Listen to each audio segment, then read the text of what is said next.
The first marriage fell apart. My husband was aggressive. My husband carried me in his arms. When we arrived in Germany, he became aggressive. He offends me. He raises his hand against his stepson. My husband served in Afghanistan. We have a daughter together. She's already 17 years old. I wanted to leave many times, but he threatened to take our daughter and go back to Russia. I won't read all the details. I think that the woman is being hurt. I want to overcome bad karma in my family so that my daughter doesn't end up with such a fate. Let's start from the beginning. We must understand from the very beginning where we ended up. We ended up in a place where people take their exam. We didn't end up in a place where everyone enjoys themselves. If you take the life of any person, it is full of deprivations and difficulties for everyone. But often people outwardly show that everything is fine with them. Even now, let's say, you're all smiling, it seems like everything is fine with you. In reality, everyone is taking their exam. That means that you need to understand this thing. Happiness here only happens when exams are passed. When the exams are passed, happiness comes. Then the next exam. It's not like I passed one exam and happiness for forever. No, that won't happen. That means that we receive happiness, some portion of happiness in life. Let's say you resolve family problems. You receive family, but other problems remain. But one must understand one thing. There are different ways to solve problems.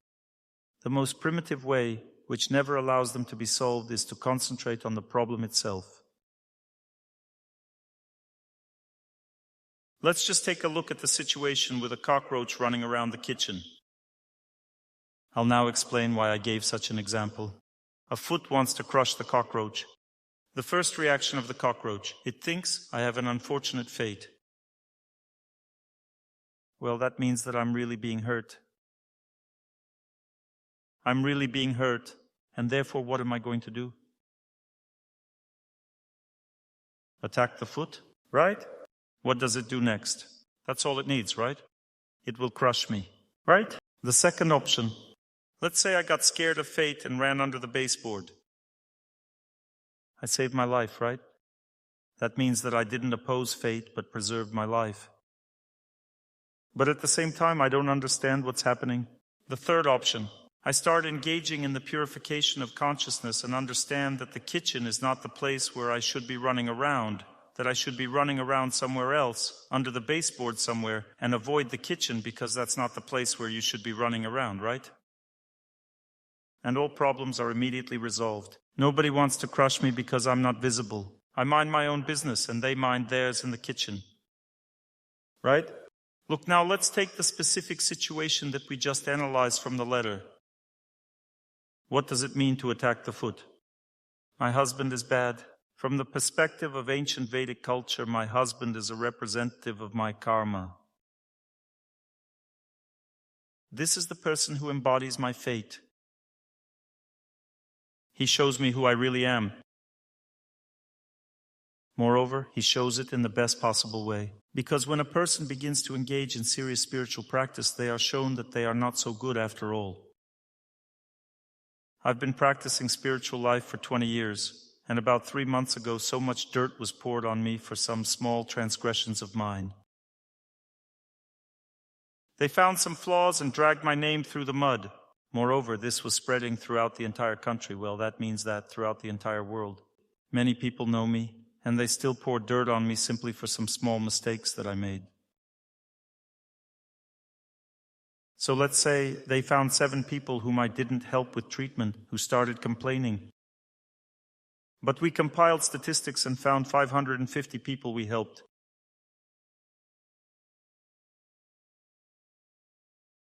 $550 people whom our treatment helped and 7 whom it didn't help.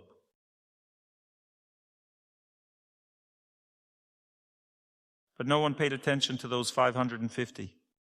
But those people who are aggressively disposed toward me, they tried to force those 7 people whom I didn't help to sue me, and they wrote complaints about me to the prosecutor's office for the fact that I didn't help them.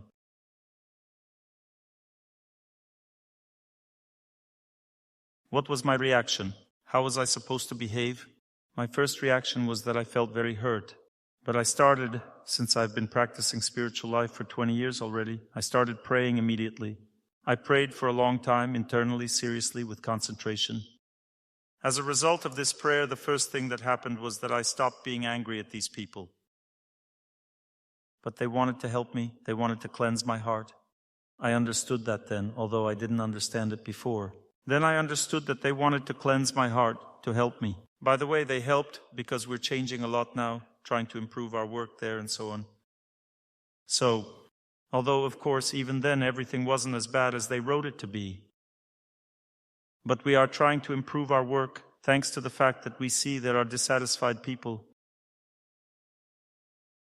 This is good, isn't it? This is very good. The managers set themselves up for serious development of everything. And so I felt that this event was cleansing my heart. This was the first thing. That means that I accepted my fate and already felt that things got better, life somehow became easier. Then I continued to pray. And in prayer I felt that these people were not to blame, they were helping me.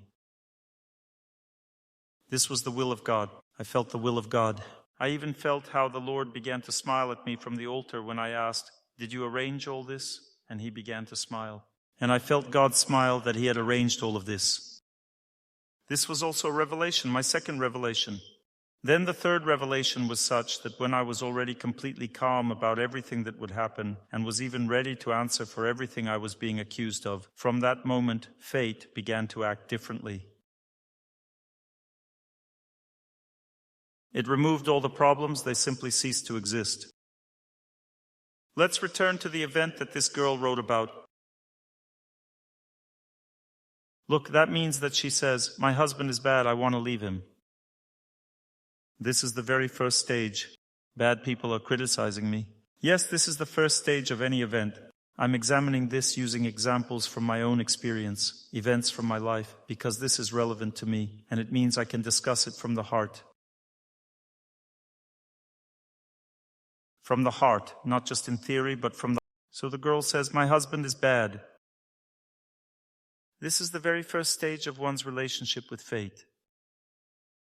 Insurmountable. Why? Because when a person has this mindset, they will never overcome one's fate. The cockroach attacks the foot. That means that it will inevitably be crushed. It will inevitably be crushed. What will be the second stage? Forgive her husband? No, accept her fate. How can one accept such a fate if he constantly beats her? He beats her. He actually beats her. So the second stage. The first stage is accepting one's fate. How is this possible? Only through spiritual practice. Only through spiritual practice. When a person reads a prayer, they draw strength from holiness, from a holy person, from the scriptures, from the name of God.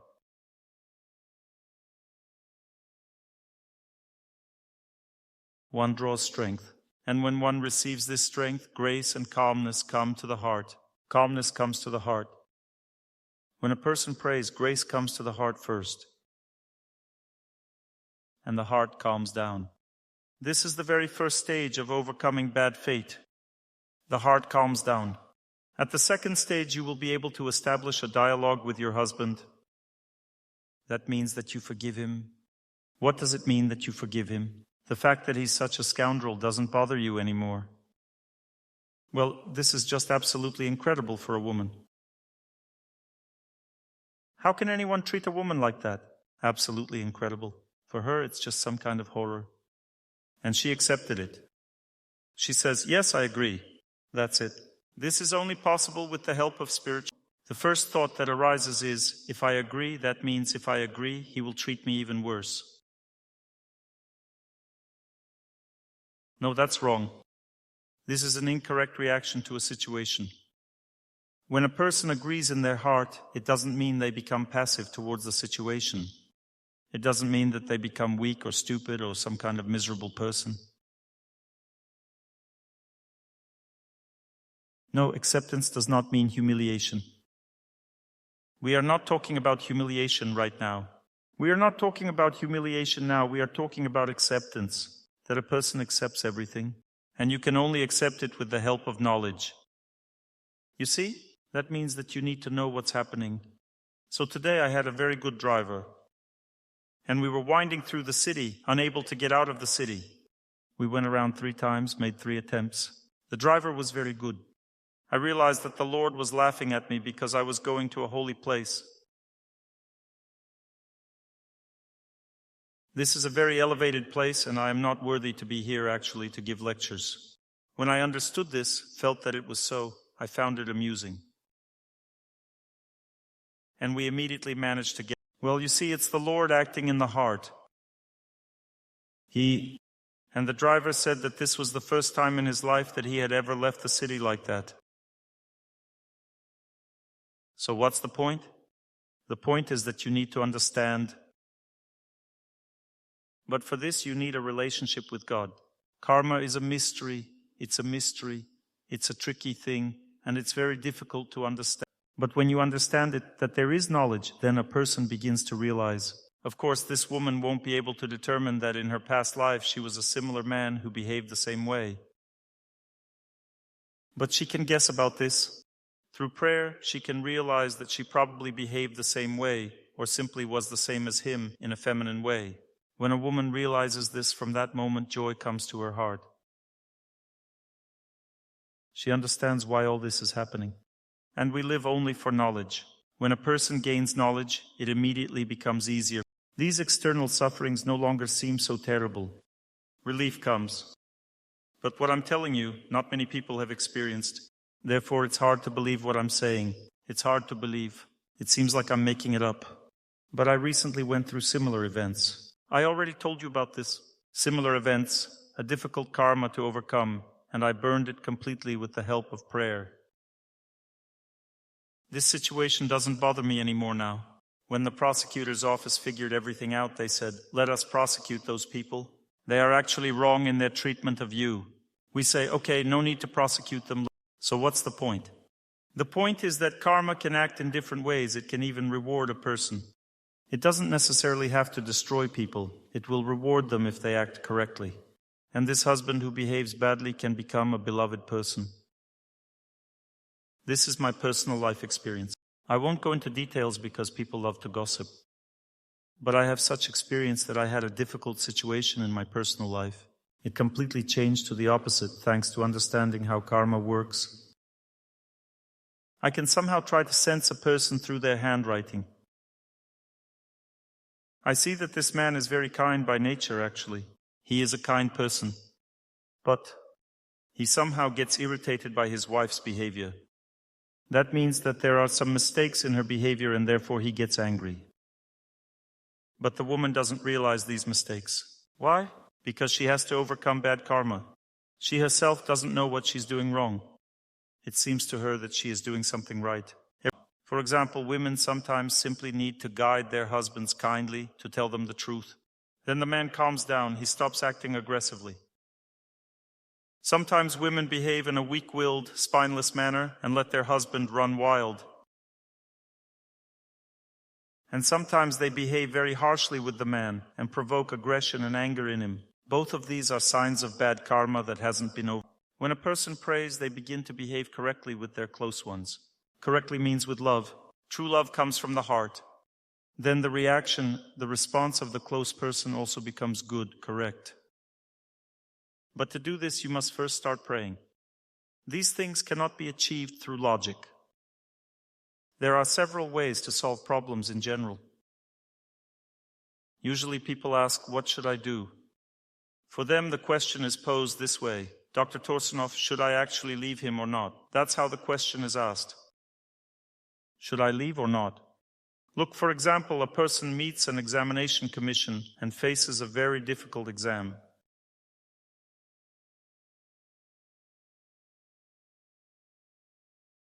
And ask their friend, should I leave or not? The exam is very difficult. You can leave or not leave, but you'll still have to take the exam because otherwise you'll be expelled from the institute. That means that you'll simply pass away. Well, if we're talking about a person. And then you'll be born in the next life because you'll have to enroll in the institute again. Without the institute, it's impossible. And there will be an exam again and again. And this is not a question of leaving or not leaving. Fate can kick you out.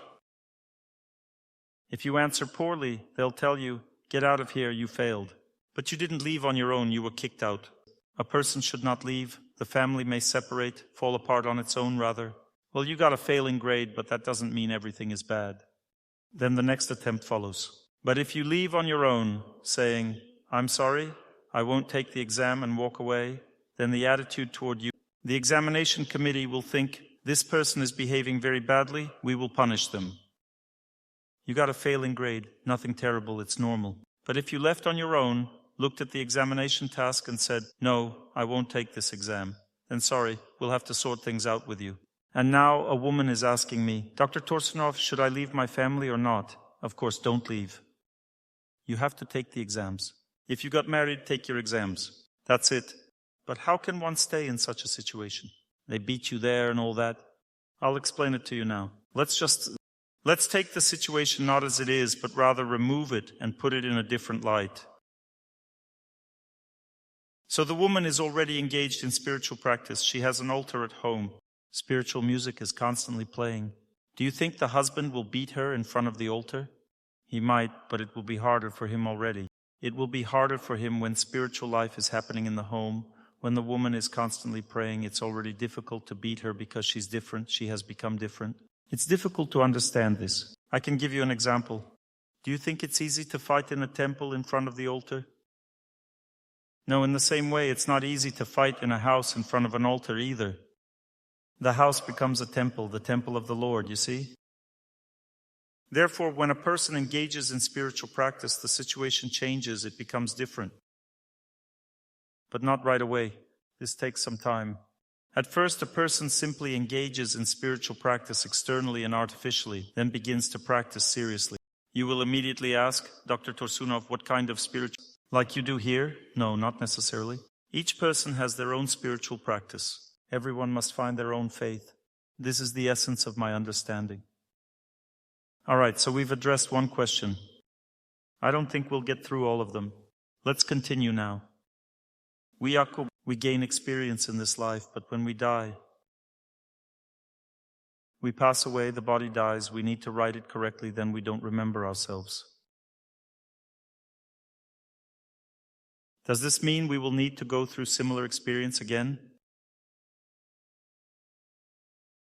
No, not necessarily a similar experience, some new experience. Depending on what we haven't yet overcome. There is new karma that sits inside me, I don't know about it yet. If I don't pass my exams, I'll have to take them again. It's like if, let's say, a woman left her husband, she'll have to take this exam all over again. But it's not necessarily that people who are born in a new body don't remember themselves in past lives. Not necessarily. This applies specifically to us here on earth. But even people who seriously engage in spiritual practice, they begin little by little, like a drone. A drunkard, when he gets up from a puddle, he tries to remember what happened. He tries to remember sort of as if he's in a daze,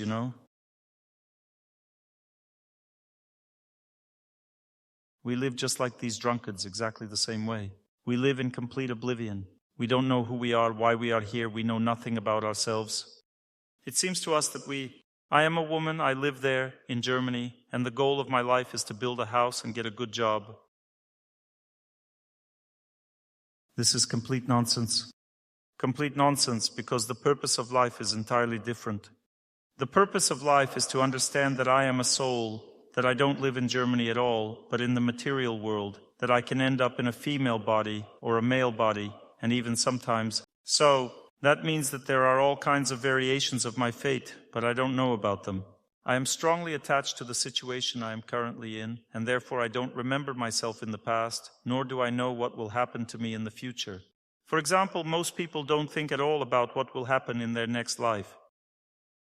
They don't think about it at all. I've only now started to think. 20 years of spiritual life have passed, and I've begun to feel that I'm already thinking about my fate, about my next life. Because most people understand their fate as what is happening right here and now. They have no other ideas about what their fate is, none at all. They think that their fate is what is happening to them right now in this body. But how much longer do we have to live in this body, my dears? I have 20 years left at most, and that's under the best possible circumstances. Some people think, no, well, I'll definitely live to be 80 or 90, but there are statistics. Let's be more serious, right? Statistics don't say that we'll all live to 80 or 90. 60-something years and that's it. At best, that's the average, sometimes it's less. But people don't think about this at all. Someone died, a person died, oh well, bad luck. Everyone thinks, oh, bad luck. What do you mean, bad luck? I asked one of my elders, do you know palmistry? He said, yes, I do. Tell me about fate. He says, look, here's the lifeline. Here you were born, here you live, here you died. That's all there is to palmistry. One of the spiritual teachers of my tradition was asked, why did you choose India, this Indian philosophy? The mortality rate there is higher than in America. Yes, he says, the mortality rate is absolutely 100% everywhere. Everyone dies completely, all people on earth. No one has ever survived. The mortality rate is 100%. Some die sooner, some later. But it's important to live a deep life, a whole life, with inner awareness. It may be shorter, but usually a deep life turns out to be longer. When a person lives in pure goodness, they also live longer. People in passion burn out quickly. People in degradation perish from accidents. Their life is unpredictable. People in passion burn out very quickly from excessive work and worries. And people in pure goodness usually live longer.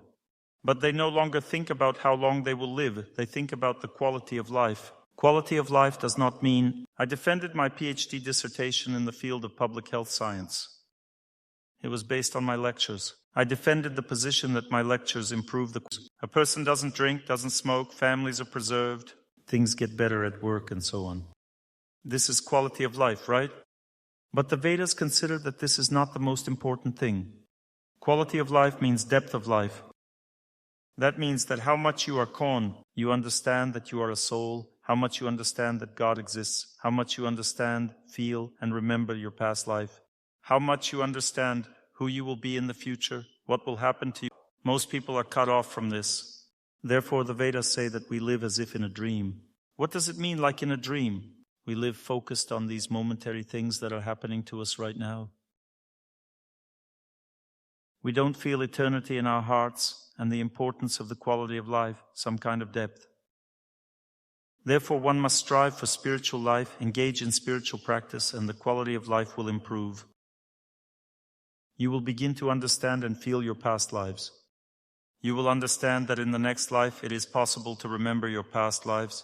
There are different types of bodies that a person receives as a result of reincarnation. This is described in the Garuda Purana, a Vedic work called Garuda Purana. There is such a work. It describes the body of suffering. That means that a person receives the body of suffering as a result of sins outweighing their devoutness, and one goes down the universe to the lower planets and receives a body of suffering. One will have to suffer there.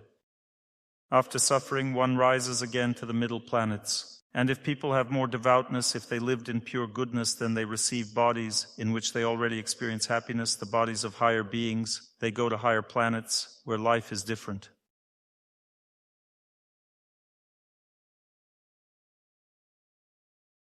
And on the higher planets, they remember their past lives. People who live in a very difficult mental state live in severe suffering. When people live in depression, in fear, in deep stress, they don't even remember what happened a few days ago. They're in a fog. And I had such a period in my life. I genuinely couldn't remember what had happened a few days before. I was even riding the metro in Moscow and I couldn't get off at the right stop. I would space out, riding along, and then, well, I was in such a stressful state. You see, even in this life, we can fail to remember much of what happens to us. Moreover, we hardly remember anything that happened to us in childhood at all. Some episodes, we know that it was me who lived in childhood, definitely me, but I don't remember anything that happened there. I remember just a little bit what I was like, what kind of person I was, but not completely. I think my mom perceived me completely differently than how I perceived myself.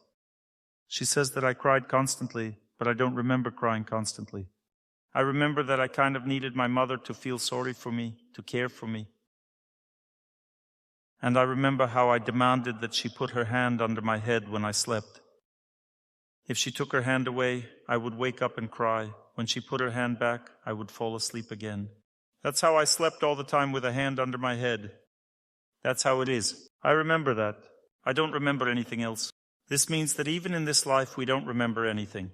What happened? There are such people who say that they can tell you about your past life. Well, okay, that can be easily verified. If you can tell me about my past life, which is 10 times more difficult, then tell me what I was doing yesterday evening. That's it. If they can't tell you, then they're just frauds, and that's all.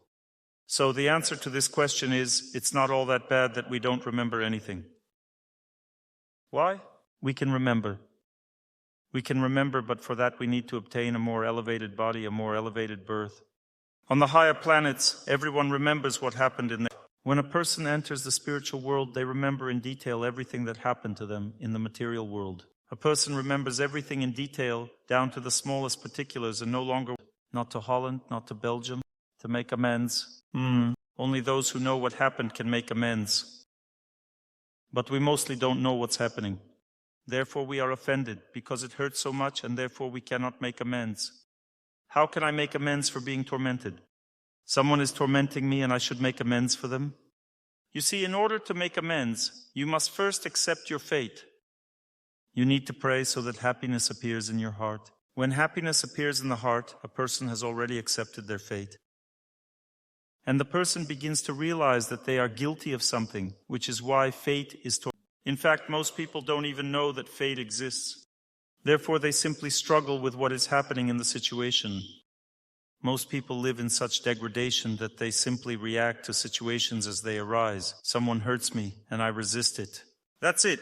This is my whole life. These people torment me, I torment them. I resist, trying to win, so that they don't torment me. Is this how we live? A higher life means a person does not resist those who torment them, but tries to accept this fate. They already have the spiritual strength not to resist, but to accept their fate. These are more reasonable people. Such people usually don't respond to anger with anger. If you treat them with malice, they calmly listen to you. If you speak to them in an offended tone, they don't get agitated. They don't say, "Oh, someone hurt you. We'll get revenge on them now." Such people listen calmly. They don't react to offense. They want to understand things more deeply, deeper than what is being told. What does this mean? It means these are people of another level, already of another kind, more wise. There are even more intelligent people who look at a person in such a way that the person, while telling their story, comes to understand what actually happened. At first the person feels offended and is telling their story. The other person simply... And in the process of telling the story, the person suddenly realizes that there's probably no point in telling all of this, because a person simply needs to accept their fate and then overcome it through prayer. So, what's the idea? The idea is that you can only make amends when you understand what is happening.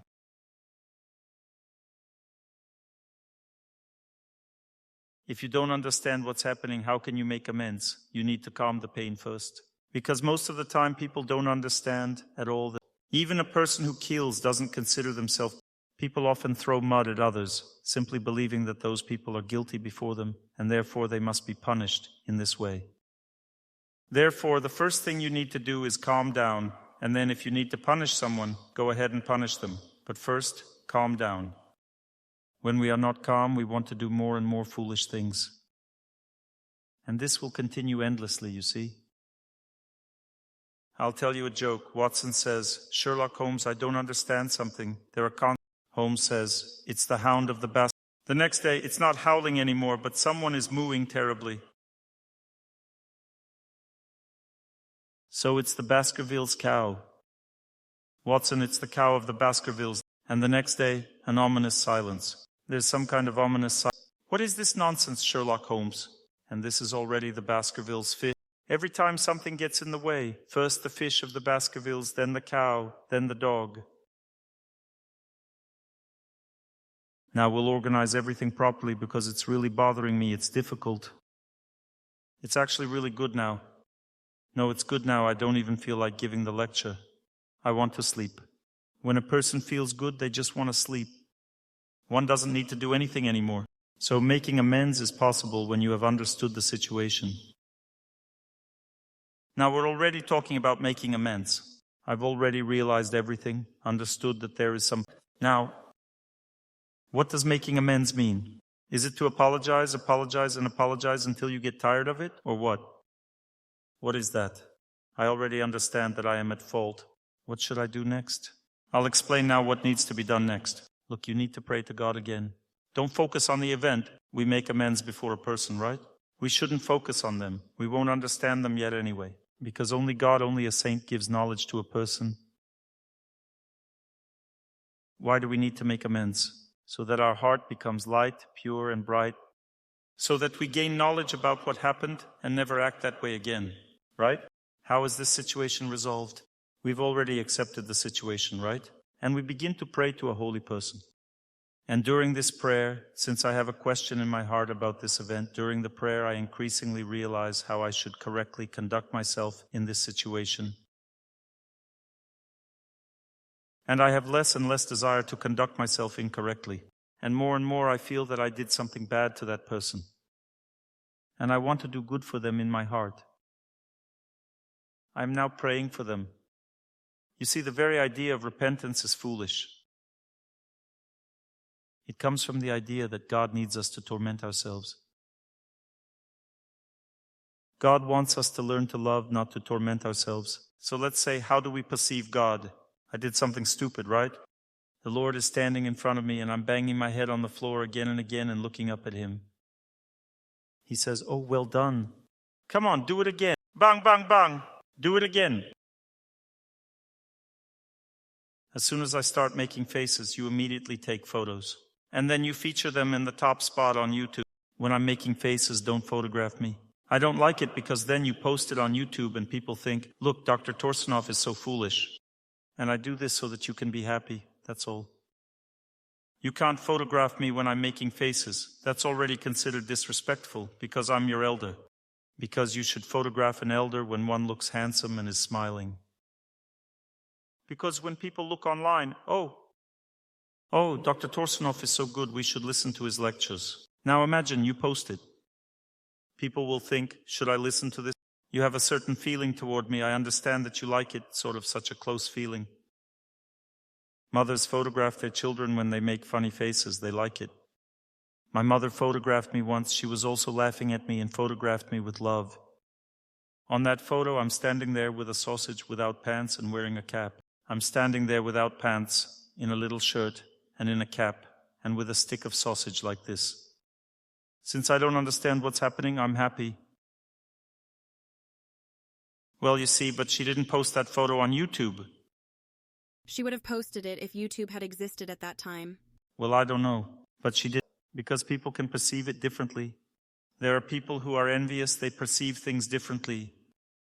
They will cut it out, so to speak, leaving only the part they want to show. And they'll say, this is Dr. Torsunov. Therefore, when I'm making faces, don't photograph me. If you don't put it on YouTube, then some of your relatives will. They'll see, oh, this needs to be put on YouTube. Otherwise, I'll get offended and stop clowning around, and then the lecture will be boring. I'm not saying this for you, but for everyone. Everything's fine, yes. So what should I do now? I need to understand now why they photograph me when I'm making faces. Through prayer, I understand that this is necessary for my humility, so that I become humble, and accept that they photograph me in any position. Accept this and say, let my listeners photograph me with love however they want. And when I accept this, then further, if I pray to God, I will understand that in reality, nothing bad happened at all, but there was simply an exchange of love. And since I'm stupid, I offended the person as a result, simply offended the person. Of course, a person in pure goodness always says no. But since I offended the person, I apologize. But this is still not enough, because in your heart, even though I apologize, there still remains some sadness that something went wrong. And I need to continue my prayer until we understand what actually happened, and we will laugh about it later when we remember it. You see, this is how it works in this case. People simply laugh about such a situation afterwards. It's fine now, right? You just helped me uncover this topic now. I just didn't think about it. You didn't think about it, but the Lord helped me solve my problem through you. I couldn't explain how this system works. You see, a situation just occurred and I've just worked through it in my heart. You see, everything turned out well instead of badly. First we understand, then we continue to think about it with love. That means that we continue praying to God. And there comes a moment when the situation becomes completely good. It's good that it happened. So what's the point? The point is that making amends is a process of relating to holiness. This is not a process of relating to what causes pain. No matter how much you think about what causes pain, you will keep thinking about it, and it will still hurt, because we cannot save each other from this world. Only the Lord can save us. He acts through saints, through the scriptures. Some people cannot meditate on holy people. They read the scriptures, and during this reading they build a relationship with God through logical reasoning. And this also helps one make amends. When people first calm down in their heart, realizing that this happens to everyone, that it's normal, then gradually in their heart they begin to understand why this happened to them. And then they try to further establish a relationship with holiness. And they not only understand why this happened, but they want to resolve this situation through the purity of their love. You see? And they never want to act that way again, scolding people for photographing them. They don't want to do that anymore at all because they understand that it damages relationships. People came from all over Europe to look at this fool. I'm talking about myself. You see, but you don't respect them, don't love them, and scold them for showing love to you. You see, this is how you need to perceive all of this afterwards. This is called a repentant person. That means that a person who has accepted himself, his action is wrong, and once again taking the position of a humble servant. Because people always make mistakes when they ascend to a table or a tribune. When a person climbs onto a tribune in life, they always start making mistakes. Why? Because of pride, they feel proud. That means that you need to stop feeling proud. You need to feel like a servant. And then, in this position of a servant, you will always be able to rejoice that the Lord is teaching you. Always rejoice in this. Because when people are proud of themselves, it is very unpleasant for them that the Lord is teaching them, and they will never be happy about it and will never make amends. Therefore, making amends is always a process of relating to someone senior. Junior addresses senior. If there is no senior, a person cannot make amends. It is impossible. You can only make amends before a holy person or before the scriptures. It's impossible to make amends before the one who brought you pain, who caused you pain. In that case, you must consider this person to be your elder. But they may not be an elder, they may be an ordinary person. And when you make amends before them, not before a holy person, but before that person who caused you pain, you begin to speak with them very sublimely. Please forgive me, you are such a good person, and I made a mistake in your presence. And they will say, come on, don't worry about it. Everything's fine. Why are you stressing out? And then you'll have a second problem already.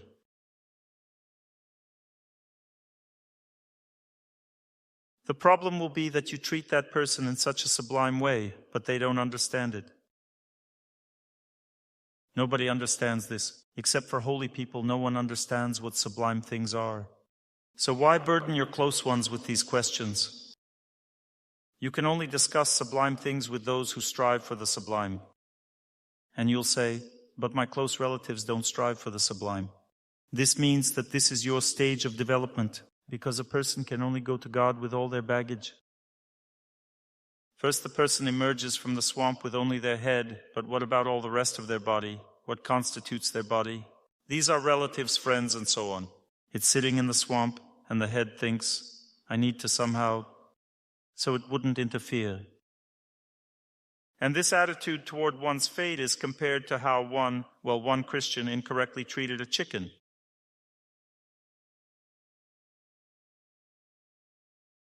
He was a philosopher by nature. He saw that the chicken laid eggs from its rear end and ate the feed from its front end. And so that it would only lay eggs, he cut off the front part. By the way, the chicken stopped giving anything at all. It just lay down, and that was, what's the idea? We perceive this world thinking that I'm already engaged in spiritual practice, but my relatives are not. What should be done? Cut off the back part, right? Nothing will work out because relatives are our fate. This is the back part of our karma. The head has emerged from the swamp while everything else is still in the swamp.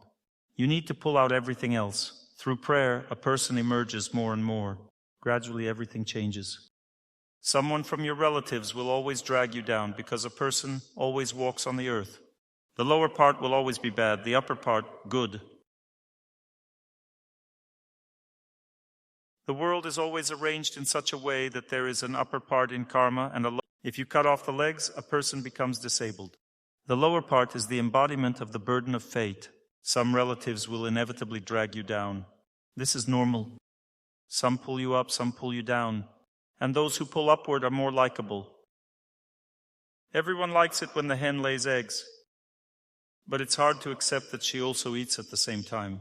And therefore you have to work to support it. And so we are gradually approaching this topic, the law of karma. You see how interesting it is? It gives us knowledge. And in fact, knowledge is an amazing thing. Knowledge overcomes bad fate. If we analyze the situation when a loved one leaves or someone simply abandons us, what do we do in the evening? We go to bed, we can't fall asleep. What do we do? What do we do? We cry. These are emotions. But if you look deeper, we reflect. About what? Why did my loved one leave me? Why did this happen? Right? What does this mean? We want knowledge. This knowledge eases one's fate. When a person understands why something happened, they have already learned. In fact, it's not difficult to find out. Why did they leave me? Because I deserved it. But since it's very painful, the person cannot accept it. They constantly blame either that person or fate, or that someone gave them the evil eye, or something else. But they always find someone to blame except their own heart. And even if the person finds their heart guilty, they relate to this incorrectly. A person says, I'm such a sinner, now everyone will abandon me, and cries again. You see, that means that a person cannot accept their fate, and therefore they cry. Therefore one must understand that knowledge without holiness is impossible. First, a relationship with a holy person is needed. This relationship purifies the heart, and into a purified heart, filled with lots of happiness, comes the possibility to receive knowledge and accept one's fate. And then you can sleep peacefully. Let's say a woman has a very kind husband and she owes money, and she can't fall asleep. And her husband says, darling, don't worry. We'll solve this issue now. And he calls on the phone and says, listen, my wife owes you money. Don't worry, she won't pay it back today. Sleep peacefully. She won't pay it back today. And he hangs up the phone. He says, darling, sleep. You won't be paying back the money today. You see? He's a kind person, and he calmed everyone down. Well, do you understand the idea? You need a little bit of kindness. You need a little bit of this purity in your heart in order to solve any situation, any problem. Even if we take the most difficult situations in the world, such as, let's say, they want to put you in jail for tax evasion, this can also be resolved. There are two ways. One way is when a person prays and connects with holiness in such a way that the people who want to imprison them either forget about it or calm down. You've already tried it, right? There you go. And the second option is that the same prayer leads to someone reaching out to these people and calming them down personally. And the third level of prayer is when you don't have to pay or go to prison, but you can somehow still pay off your debts. You get such an opportunity. But from the very beginning, when such a massive block of karma weighs us down, it seems impossible to change anything. Impossible. Why does it seem that way? Because we don't have enough purity in our hearts to understand how to resolve this layer of karma. You see, there's some small layer of karma, it can be small, and we feel how it needs to be resolved. I feel that this is how it needs to be resolved. And if a big one comes, then I don't know what to do anymore. Let's say I got cancer, a large layer of karma, and my eyes go wide and that's it, and I don't know what to do. But you can pray and understand the layer of karma. Sometimes it's enormous, this layer of karma, and it means that I will pass away very soon. It's impossible to overcome. Such things happen. And in this case, when a person understands this, God gives knowledge of what one needs to do for the remaining days. The person practices abstention and begins to pray. As a result, one reaches spiritual heights in a very short time and receives a bright future in next life. You see? Because this person understands that life is not limited to the short period of time that I'm living here. And one understands that it's not necessary to hold on to what is happening here. Spiritual knowledge comes to the person. One understands that it is very important to realize what will lead them to a happy life in the future. And the person starts thinking about this. I have seen people who pass away with a smile on their face, without regret about anything. And you will immediately say, but for me this is impossible. This is possible for every person because we are all souls. It is possible for every person to feel the meaning of life, that the meaning of life lies in this higher destiny of one's own, which must be realized in the next life. And you are the kind of people who will definitely have a happy fate in your next life. Why is that? I can tell you this because you are in a holy place where people constantly pray. Ordinary people don't come to a holy place. For example, I couldn't manage to get here. Today I made 3 attempts to get here to arrive at this holy place. And even when I had already arrived here, the navigator malfunctioned and showed a different location. We stopped in an open field. The navigator led us to an open field. This is Radhadesh. We arrived, but there was just an empty field. According to the Vedas, one can arrive at a holy place only by the mercy of a holy person who lives there. And therefore the woman who was accompanying us, who organized everything here, she began to show us the way with tears in her eyes. We quickly arrived by following the signs. This event was very significant for me, very important, because I understood that it was the Lord showing me how one can get to a holy place. You can only get there by someone's mercy. A person cannot get there on their own. Someone is needed who will lead a person to such a sacred place. Because first of all, I don't know that this is a sacred place. I don't believe at all that sacred place. But Dr. Torsunov says that this is a... You see, we don't have that feeling in our hearts that there are sacred places. And even if we are in a sacred place, we still don't quite trust it. Why? Because we have one problem in our heart. According to the Vedas, in the Srimad Bhagavatam, this problem is called losers. People who are losers, even when they find themselves in a sacred place, still find faults there. And exalted people, even when they are in a place that is not so sacred, find a lot of holiness there and begin to worship God, let's say, simply at an altar in an ordinary person's home. In their own home, they begin to worship at the altar and turn this place into a sacred place. They believe that the holy image they have is a miraculous image that brings happiness.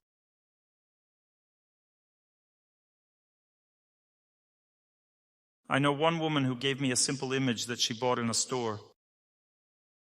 She said, Dr. Torsunov, this is a miraculous image. I said, I agree with you, but you understand this better than I do. Therefore, it's better not to tell anyone about this because people won't understand what you're talking about. And by worshipping this image, she feels very good. She feels that it is miraculous. But there will be some fool who will tell her, that's all nonsense, and she might believe it and thus commit an offense against her own feelings.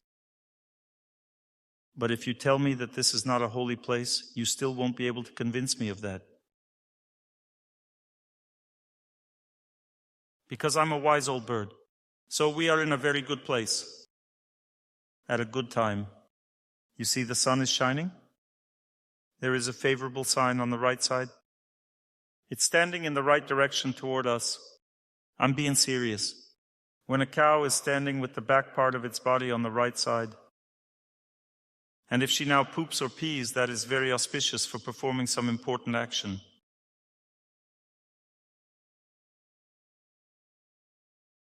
You can laugh, but it's true. It's very auspicious when it's on the right side.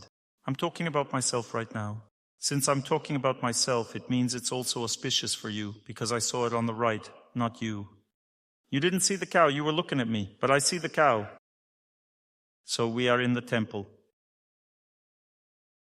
On your right side is a very auspicious temple. There's a cow on my right side. Here we are, in an auspicious location, at a favorable moment. The sun is shining, the weather is nice. It's rare to have such weather here, to have it like this without rain. So we now have a very deep, good opportunity to understand spiritual knowledge. Why? Because what's needed is precisely for the place, time, and various circumstances to align for this. So we love each other very much. This is a good circumstance because that's what I think, seeing your eyes. Your eyes are filled with love, and mine are gradually filling with love too, because I can only reflect. I am not as dignified a person as you are, so I'm kind of reflecting your love, and I'm feeling good right now too. This knowledge is preliminary. The law of karma is knowledge that is preliminary to spiritual life. It provides some foundations oriented towards spiritual life. Sometimes a person can begin spiritual life even without having this knowledge.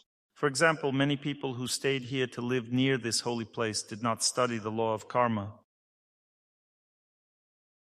They were simply attracted by the purity of the people who are here, the purity of the food they ate, and the purity of the chanting. Or some were drawn to the altar just by looking at the altar. Therefore, it is not necessary to study everything from the very bottom to the very top in order to come to spiritual life. It is enough for the heart to feel happiness while being in such a sacred place. For example, they have now placed me in an apartment where a very elevated person lives. I simply lay down to rest on his bed and felt happiness. I simply lay down on his bed, even though I don't know this person at all. But I lay down on his bed and felt such nectar. I thought, Lord, what a good person sleeps here, and now I'm going to befoul this bed. But this knowledge is necessary because it will solve many problems in our life. It is said that a life of pure goodness leads a person to God faster. We need a life of pure goodness. A life of pure goodness is possible if we acquire knowledge. Knowledge reaches the very heart when it is acquired in an elevated place, in a holy place, and at a favorable time. The cow has turned around completely with its back. And there's a second cow over there. So the law of karma, it is an amazing law. It resolves many questions in life and sets a person up for spiritual life. There is a scripture called Srimad Bhagavatam, and in it, many people were first given the law of karma. It describes many stories that happened to different people, and everything began with the law of karma. For example, one king was traveling through the forest, a forest like this one here. This was an ancient culture, 5,000 years ago. And his servants carried the king on a palanquin. 4 servants were carrying the king on a palanquin. 1 servant injured his leg. Well, that means that he stepped on something and started limping. And then the king could no longer continue traveling in such a situation. He stopped this procession, got down from the palanquin, and saw in the forest a very sturdy, strong man who could carry the palanquin.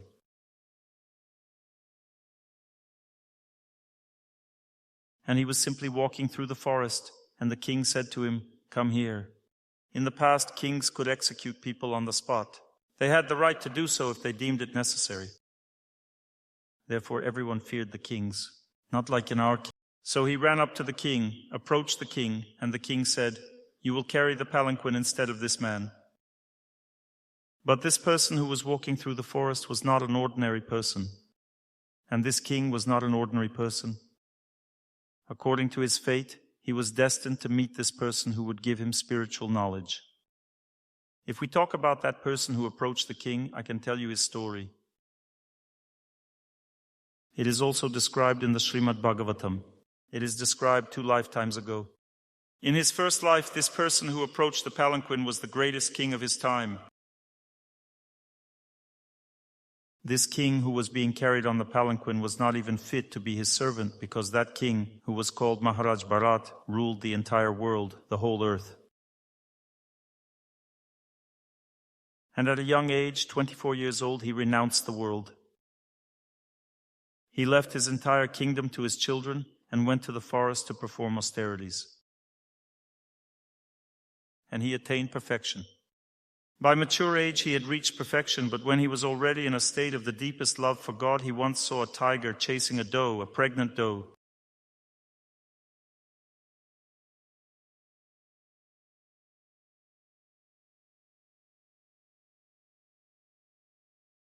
And since the tiger was full, it didn't cross the river, because tigers don't like to run through water. And she ran across the river. And because she was so very frightened, she gave birth to her fawn and died right there. And Maharaj Bharata, being a holy person with very deep compassion, took this fawn and began to care for it. And he raised it. And since it was not a human being but a fawn, it lacked the intelligence to stay near the holy person, and it ran away from him. But it wasn't fully grown yet. Then Maharaj Bharata, feeling responsible for this fawn, thinking about it, began to search for it. In the forest there are sometimes cliffs, and he didn't notice a cliff. He reached a cliff and fell from that cliff, thinking about the fawn. Whatever a person thinks about at the end of their life, that is the state they enter into. Since he was thinking about the fawn, in his next life he was born as a deer. But since he was a holy person, he remembered his entire past life. And he came to the same place in a deer's body, where he had lived in the forest in a state of abstention. And he ate only dry leaves and lived in the deer's body until it ceased to exist. In the next life, he was born into the family of a priest, a dignified person, and he had about 10 dignified brothers who were engaged in spiritual practice. But since he had already achieved perfection, he remembered his 2 past lives from the moment of birth. He decided that in this life he would not engage in any activity except spiritual practice. And so he pretended to be a holy fool and began to behave as if he didn't understand anything. And in his youth, when he became a young man, he went into the forest and no one even paid attention. They thought, well, he's a feeble-minded person. Let him wander through the forest. He left on his own. That's his problem. He went into the forest and he met low-born people who worshipped the goddess Kali. That means that in ancient culture, low-born people worshipped the goddess Kali in order to satisfy their base instincts. That means that some people bless meat in order to eat it. In ancient culture, it was believed that only low-born people who don't want to engage in spiritual practice can eat meat, because meat food very strongly attaches a person to the body or a soul. The first type of action is desire, unbridled desire to engage in sex. Constantly engages in sex, they become attached to the body. It is very difficult for such people to understand that they are souls. Therefore, they become attached that occur in this world. And they understand that these events are merely intended for us to pass our exams. These events don't mean something very important, but a person who is strongly attached to this life becomes burdened by their fate and constantly grieves.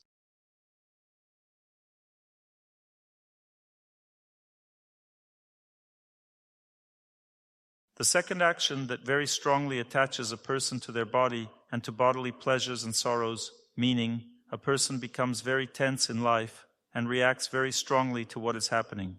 This is caused by meat eating. Because what is meat? It's the body of an animal. When a person eats meat, they absorb this bodily energy and become very strongly attached to it. And one becomes very deeply immersed in what is happening here on this earth and suffers greatly because of it. And the third action that strongly binds one to the body is alcohol. When a person consumes alcoholic beverages, the desire for sex and eating meat ignites within them. That means that consuming alcoholic beverages causes a strong passion for sex and for eating meat. Therefore, these three actions bind a person to the events that occur here. And a person becomes hypersensitive to these events because one can react differently. Someone, for example, is wronged and quickly forgives, while someone else is wronged and will remember it and won't be able to forget it at all. Why does someone remember so strongly? Because they have a strong material understanding of life. They perceive very intensely what is happening here. They strongly believe in this. You see? So Maharaj Bharata fell into the hands of such people who, unlike us who simply consume meat now, back then people understood that they couldn't live without meat, so they blessed it. They would slaughter a lamb and whisper in its ear, "In this life I eat you, and in the next life you will eat me." Since they understood the law of karma, this meat became blessed food as a result of such prayer. There were other words as well, but it all ended with that. They actually offered this meat to the goddess Kali, who accepts and blesses such food. And these people were so degraded that they offered Kali not the meat of animals, but the meat of people. There are no such people on earth anymore. But back then there were. And they saw that the man was insane. All body parts are intact, he's healthy. They caught him, tied him up, washed him at the altar to offer him to Kali, the goddess Kali.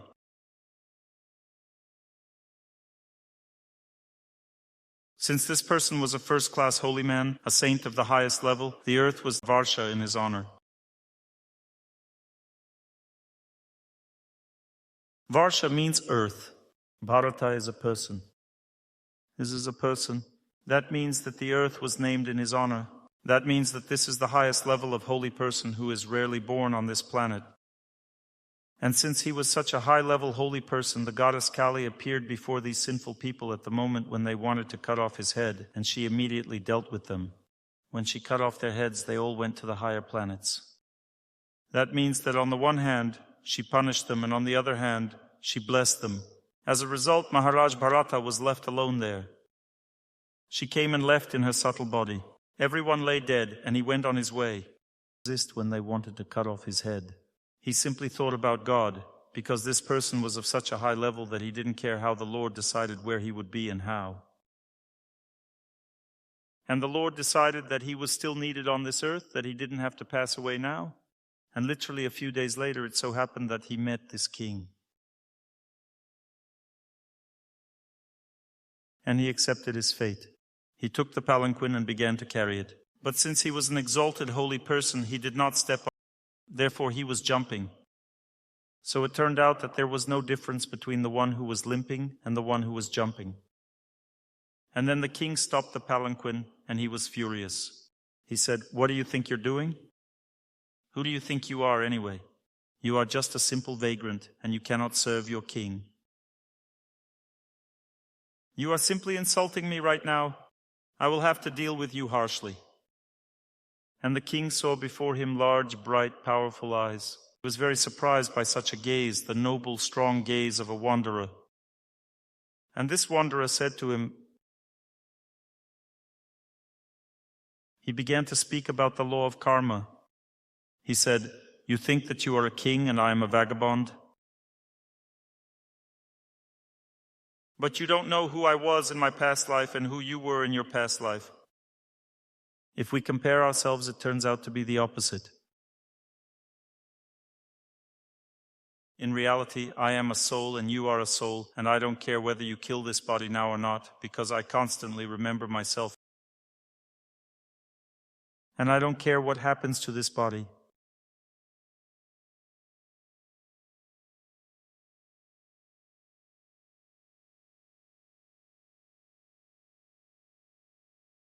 And when the king heard these words from a simple person, he was stunned.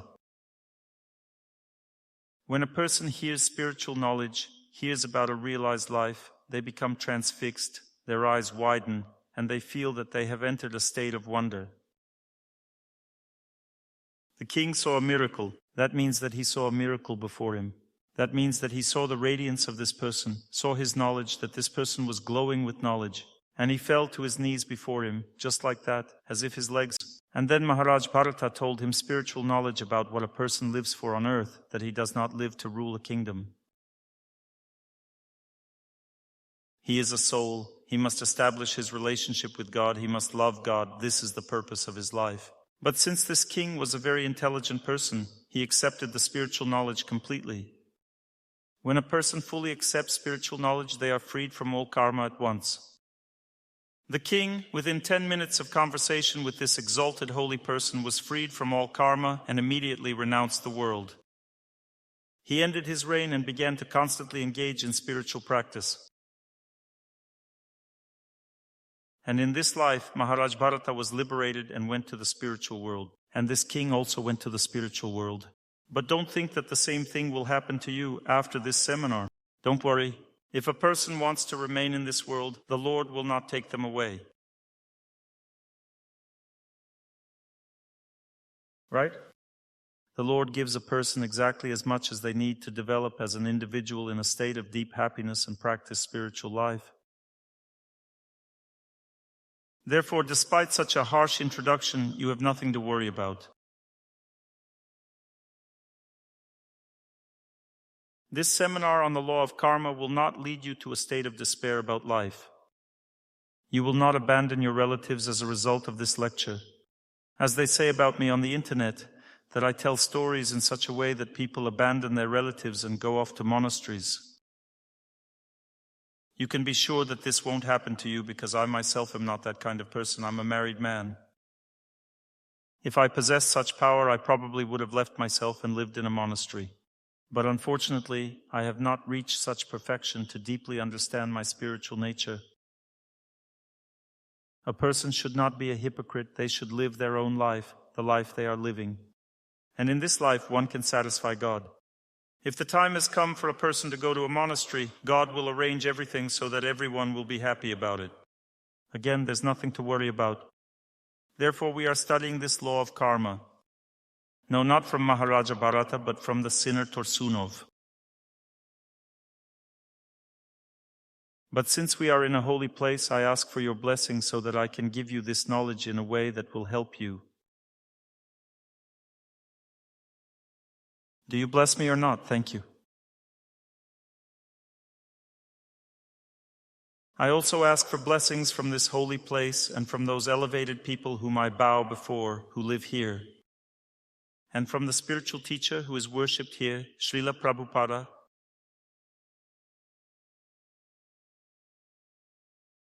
Many holy people have been here, including my spiritual teacher who often comes to this place. If you live nearby, I advise you to visit him, especially during spiritual holidays. The law of karma is the law of justice. That means that a person who understands it attains happiness and deep satisfaction. Because in this world there is no suffering for those who understand what is happening. Suffering always means ignorance, degradation. There are several stages of immersion into suffering. The first stage is pain. When a person feels pain, the first thing they should do in their life is to get rid of the pain. Let's say I felt offended by someone. Then there's no need to go further, no need to do anything else, no sorting out the relationship, no making any plans about what I should do next.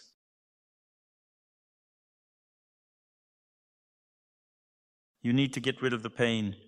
Until a person has freed themselves from resentment through prayer and accepted their fate, they cannot proceed with their actions.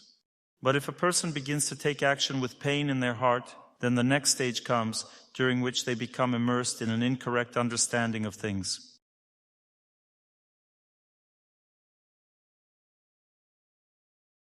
That means that when people start doing something while in a state of pain, they create a new understanding of life. They build new ideas and new plans for themselves. It seems to them that this is what they should be doing now.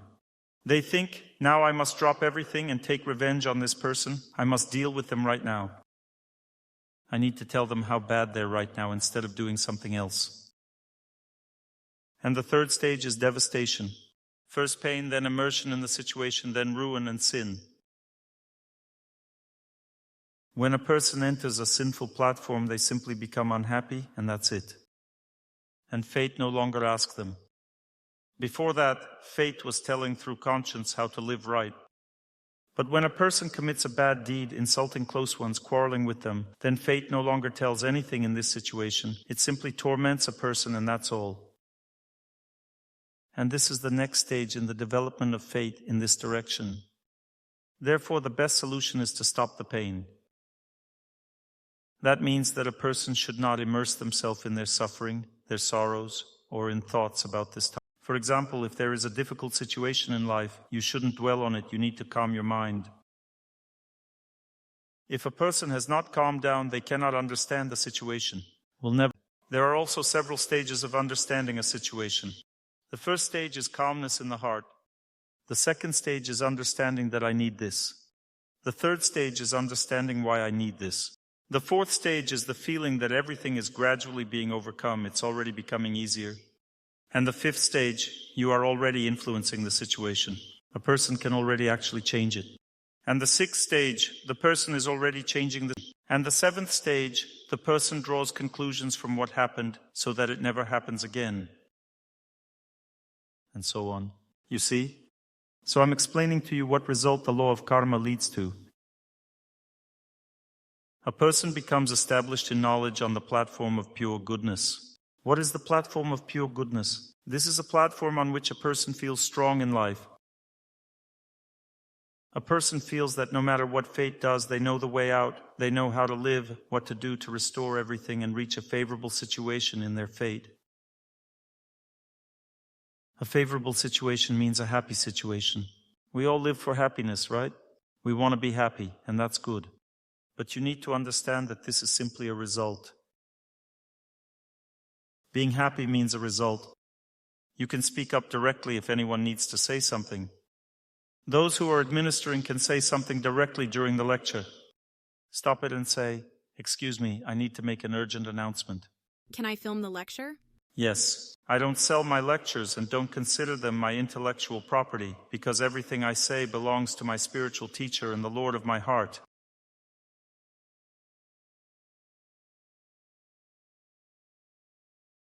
Don't worry, all these lectures will be distributed to you for free at the end of the... We have a professional recording. Don't worry about the recording. Let's continue our conversation. Let's start from the very beginning. There is the law of karma. What does it do? It teaches us how to live a happy life, to be happy. But how does it teach us? Through suffering mostly. Through suffering. The question arises, why is that so? Why through suffering? Because we have a certain strong desire, and it is very difficult to tear us away from this strong desire. According to the Vedas, we are originally inhabitants of the spiritual world. We eternally lived in the spiritual world, constantly served God and all living beings, and existed in a state of profound happiness. But the soul has such a nature that it can choose how to live. Either we did something wrong, or for some other reason, well, I cannot answer this question, and very few people know the answer. For some reason, we committed some wrong action, and as a result, we developed a strong desire to live for ourselves.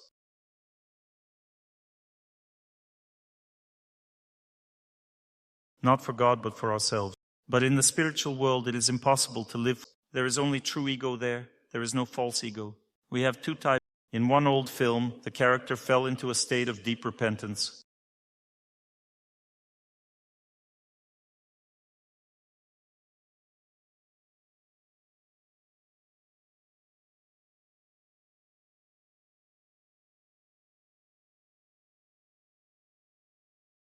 He was struck with realization and he kept saying, "I'm a lousy jackal, always thieving and thieving." You see, this means that he gained knowledge. He gained knowledge as a result of his fate. He began to repent and he set out on the right path. But at that time, his true ego was operating, and he felt like a worthy person when he spoke like that, even though he was accusing himself. Some people think that when you blame yourself, you will always only be humiliated at that time. Therefore, you shouldn't blame yourself. This is what modern psychology says. Don't believe this nonsense. Don't believe this nonsense, because blaming yourself is just as correct an action of the true ego as praising yourself. Because in reality, a person can neither blame themselves nor praise themselves. The supersoul or a person's conscience is responsible for this. If our conscience praises us, then we feel that we did something good. And if our conscience scolds us, then we feel bad about ourselves. But there are 3 types of people. Some of them don't want to deal with their conscience at all. They constantly try to suppress it. These people live in degradation. There are people in passion who listen to their conscience when it's convenient for them and when it's not convenient. There are people in pure goodness who always very strongly want to learn about their own shortcomings. Why do you think they want to learn about their shortcomings? It's painful to learn about your own flaws. Can a person even get used to pain? Can a person get used to pain? No. It hurts. It always hurts. But why do these people want it to be painful? People in pure goodness want it to be painful, and they want to learn about their because they understood the right path. They understood that they are being punished here, and therefore they must first find out what the problem is, what the punishment is. The Vedas say that the soul has the right to live in the state it desires.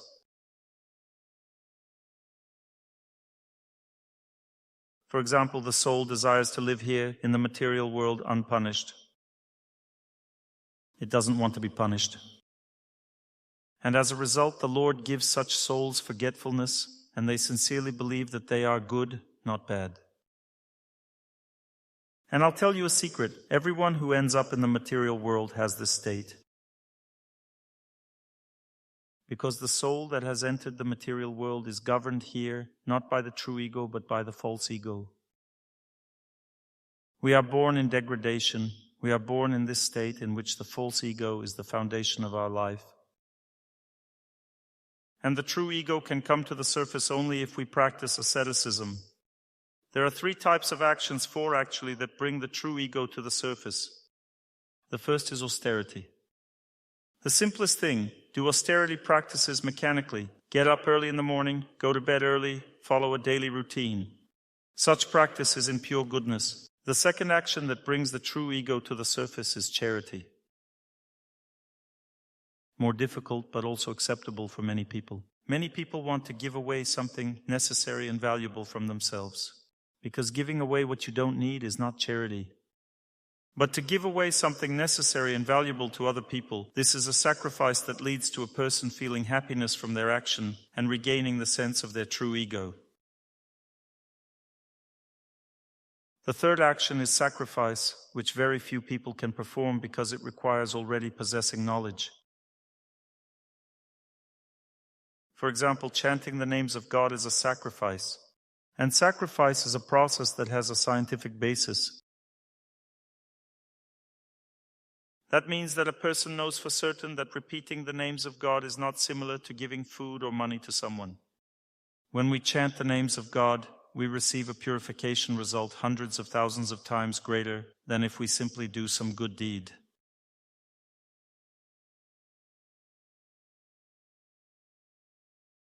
And the fourth action that leads a person to the purification of consciousness is worship. Worship means to rejoice in purity, to rejoice in holiness.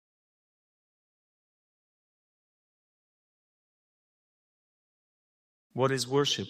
It means to rejoice in holiness. This is not beating your head against the floor in front of an altar. This is rejoicing in holiness. Worship means rejoicing in that which is pure and higher than. Look, since we are in this state of false egoism, born on earth in this state, all without exception, therefore all these 4 actions are difficult for us to perform.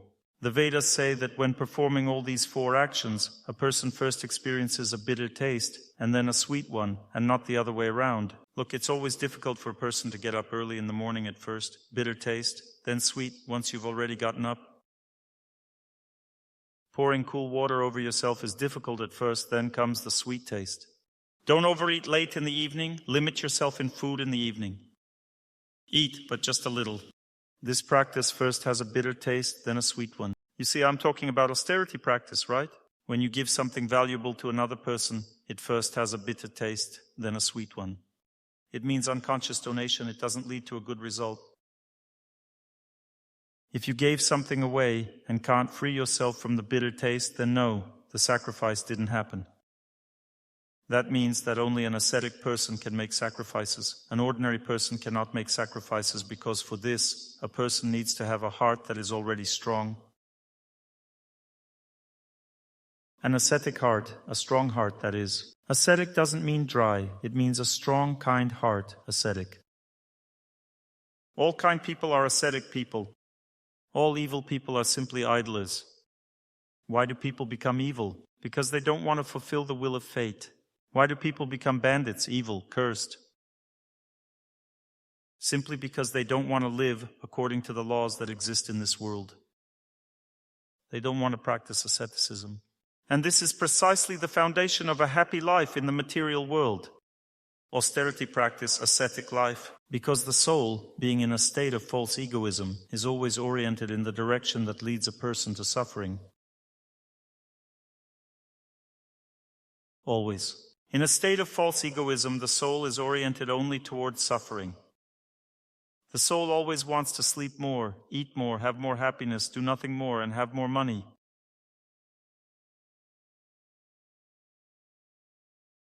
To have it good and do nothing. This is what the soul in a state of false ego desires. We as souls want this. We as souls in a state of false ego want this. We are souls befouled by false egoism here, and this is what we want. It comes to life due to the presence of the soul. The body itself is not to blame for anything. Who does the law of karma impact? Learn the poem, I am not the body, I am the soul. Life is beautiful and good. Repeat it every day. So all these 4 types of actions, sacrifices, repetition of God's names. The main sacrifice in our time is the repetition of God's names. It's very difficult. Not only is it difficult to force yourself to repeat something you don't understand. To repeat, let's say, I want money, I want money, I want money. You don't even need to force yourself, it repeats itself constantly. I want to get married, I want to get married, I want an apartment, I want an apartment, I want a normal job, I want a normal job. I want a house in the countryside, I want a house in the countryside. I want to live in Germany, I want to live in Germany. It repeats itself, you don't even need to do anything. There you go. But chanting the names of God is very difficult. Why? Because it doesn't repeat itself. You have to make yourself. I'm a very busy person. I have a lot of things. I have children. I have a lot of things to do. Our world is arranged in an amazing way. We are so foolish. We don't know that there are many different forms of life here. And only very intelligent people are capable of feeling and understanding this. But the Vedas pay no attention to our foolishness. They simply describe the activities and deeds of higher living beings. There is a king of the higher planets, his name is Indra. He governs the heavenly planets, the higher planets. And he once wondered why it happens that people on earth don't realize at all that they live in terrible conditions.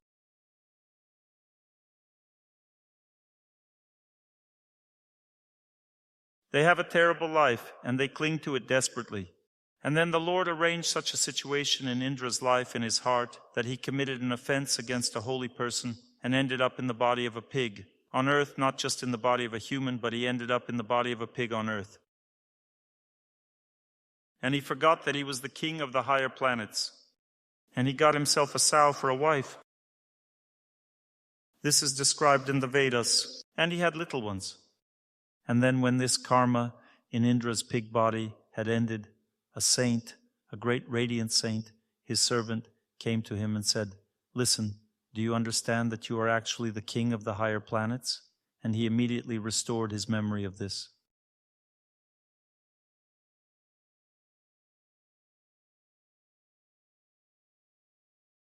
He remembered while in the body of a pig. He said, "Yes, now I already know by your mercy that I am the king of the higher planets, that I ended up in this pig's body by a curse." The saint said, "So come on, leave this body, and we'll return to the higher planets again. You'll rule over us."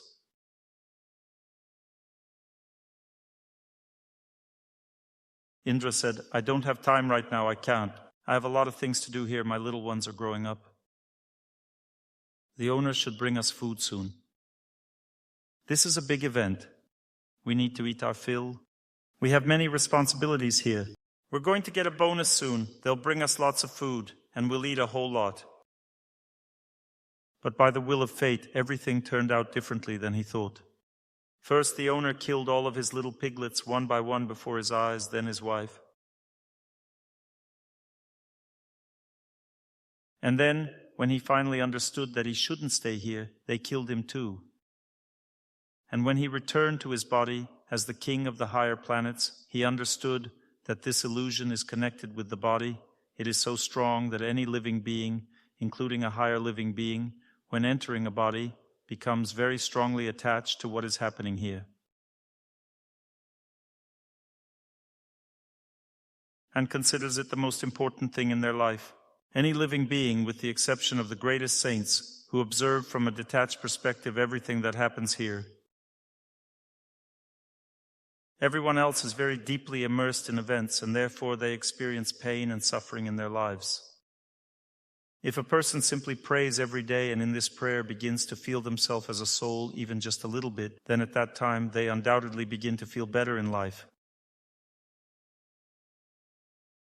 A person no longer attaches such great importance to the events that occur in their fate. Even if a person feels themselves as a soul just a little bit, just a tiny bit, a mere drop. But if a person feels themselves more as a soul, then they fall not under the influence of the law of karma, but under the influence of a relation. One way is to suffer through earthly life under the influence of karma, being bound by the events that occur here. And the second way is that, as a result of prayer, a person gradually immerses themselves in a relationship with God. First, in a relationship with the scriptures and with a spiritual teacher, with a holy person, and then one begins to feel that the Lord is actually acting through them. And by repeating prayer or the name of God, gradually this person begins to feel extraordinary joy in their relationship with God. And from this moment, when this happens, the Lord begins to take care of the person. And all the events that happen in their life already occur by God's grace, and not because karma impacts that way. And one may suffer from these events, but one knows that the Lord wants it this way. Therefore, there was a queen. She lived 5,000 years ago, Queen Kunti. She prayed, "Lord, send me difficulties so that I may never forget you." I was so deeply inspired when I read these prayers. I also started praying the same way. And the Lord sent me difficulties. He sent them so intensely that I fell into such madness, began to suffer so greatly that I constantly thought about God. But when I came out of that state, I no longer prayed like Queen Kunti, because I realized that this is not my way of spiritual development, that I am too weak for such actions.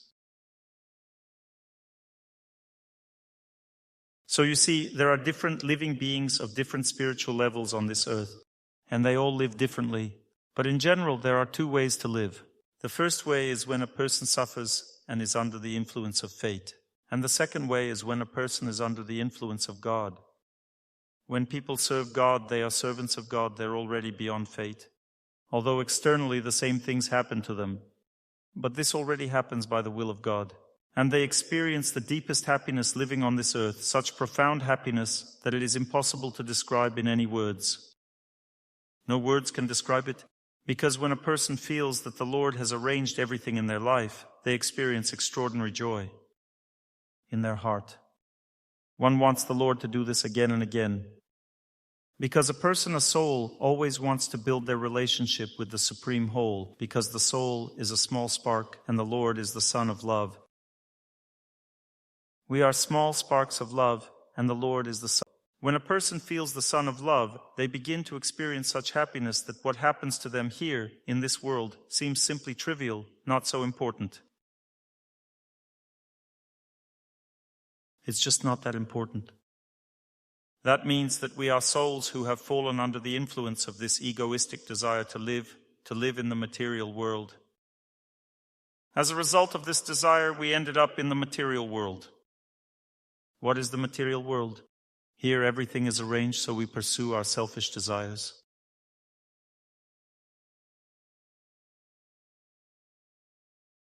The material world is created so that living beings can satisfy their desires here.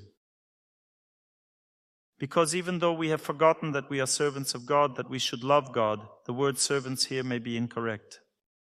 We should love God, live for God. We can remember this purely theoretically. And if any of you constantly remember this, not just theoretically, then you don't need to listen to my lectures. You need to go to the temple and listen to lectures there, because my lectures are preliminary lectures to spiritual knowledge. For those people who constantly feel that they live for God, there is no need to listen to me anymore. So look, we ended up in this world, material world, and here everything is designed to fulfill our desires. But there's one catch. It lies in the fact that since our desires have an egoistic nature, they become the cause of our further suffering. For example, I want to wake up early in the morning. Will this bring suffering to anyone? Outwardly, perhaps, yes. I get up early, everyone wakes up because of this, they can't get enough sleep, they get angry, right? But since inner life is the most important, I wake up early, and as a result, there is more happiness in my heart. Since I am connected to all my relatives by invisible threads of kinship, and I have more happiness, they immediately become happier too, but they don't realize it. They perceive this as events within me. They don't see the connection. Therefore, a person who lives correctly always brings happiness to everyone, but they may not see the connection. Neither this person nor other, but there is a law that works this way. I live correctly, I bring happiness to everyone. A person who lives correctly becomes the cause of good fortune for all their relatives. When such a person passes away and goes to the higher planets at the end of their life, this person becomes a guardian angel for their relatives and protects them. And you can even see on a person's face whether they have such a guardian angel.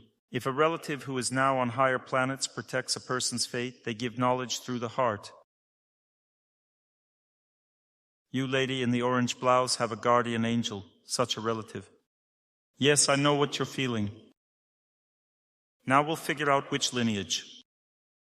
On your father's side, there is such a relative who protects you, who guides you through life. But not all people have such a relative. Some people have one, some people don't. But a spiritual teacher can become such a relative. I, for example, don't have such a relative, but I do have a spiritual teacher who guides me through life. I feel protected too.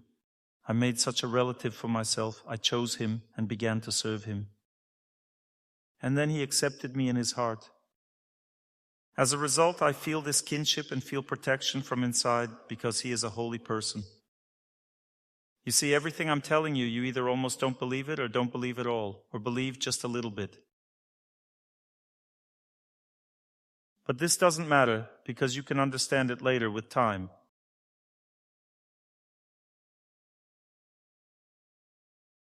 The main thing is that we have a close relationship now. Because according to the Vedas, there is only one way to change karma. This is a close relationship. When people have close relationships, karma starts to change immediately. If you have a close relationship with a degraded person, then you degrade. And if I have a close relationship with you, then I progress. A person who listens very attentively and steadfastly to the higher truth, at that moment, God acts through them. I want to see your eyes because I want to have a relationship with God. When a person listens about the truth, the Lord immediately awakens in their heart, and he also listens because he likes such conversations.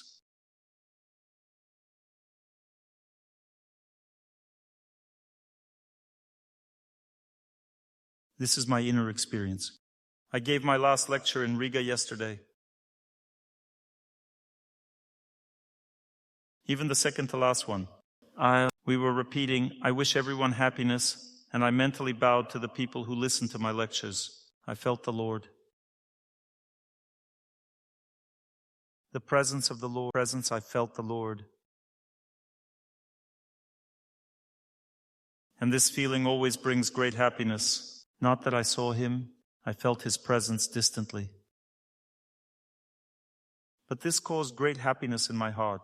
I felt eternity, purity in these people. And right now, when you listen attentively, I want to see it brings enormous happiness.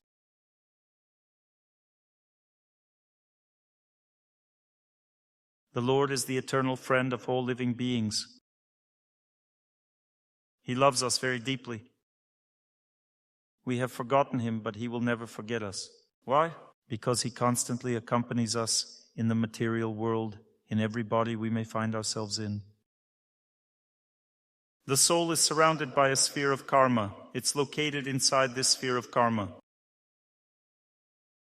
And it searches for happiness for itself, and happiness for oneself can only be found in this world. This world is created in such an interesting way, it entices us. If you take a look at the trees right now, for example, they're beautiful. This beautiful energy is the energy of God. That means that trees attract us. That means that they attract attention, the sun, the meadow illuminated by the sun, the trees, all of this possesses the energy of beauty. And we can never get enough of looking at it. But this energy of beauty has one peculiarity. It does not reveal God to us, but on the contrary, leads us away from Him. And this energy of God that leads away from God is called the illusory energy of God. The illusory energy of God, or Maya, is simply called Maya. The word Maya has many meanings. Maya is a mother, also our mother. That means that we were born in the material world, and material energy is our mother, and it also leads us away from God so that we would never want to be born here again. She leads us away from God so that we experience all the suffering we need to experience. And if every wish to continue thinking about the happiness found here vanished, instead of the one that lies within the heart. So you see, the soul has two directions of thinking. The soul is located in karma, in a cocoon of karma. There are two directions of thinking. The first direction, how beautiful this world is. Look how beautiful this world is, how beautiful this world is.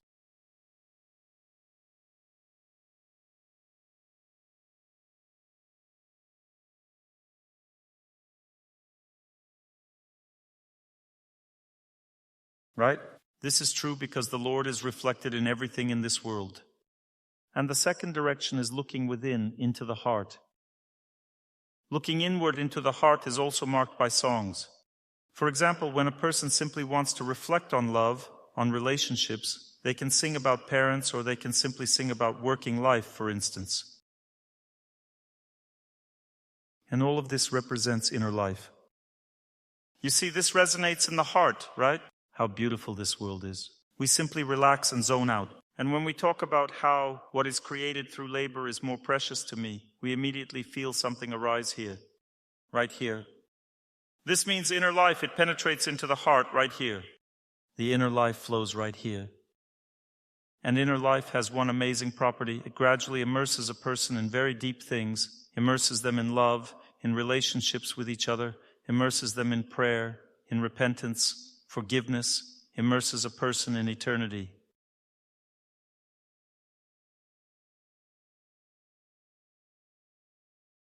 Over time, it further immerses them into the desire to serve, turns his attention inward. Whom does he see before him? They see God, because God is located behind the soul. The soul is located in a cocoon of karma. The soul can look forward at this world, or can look back at the super soul, or at the voice of conscience.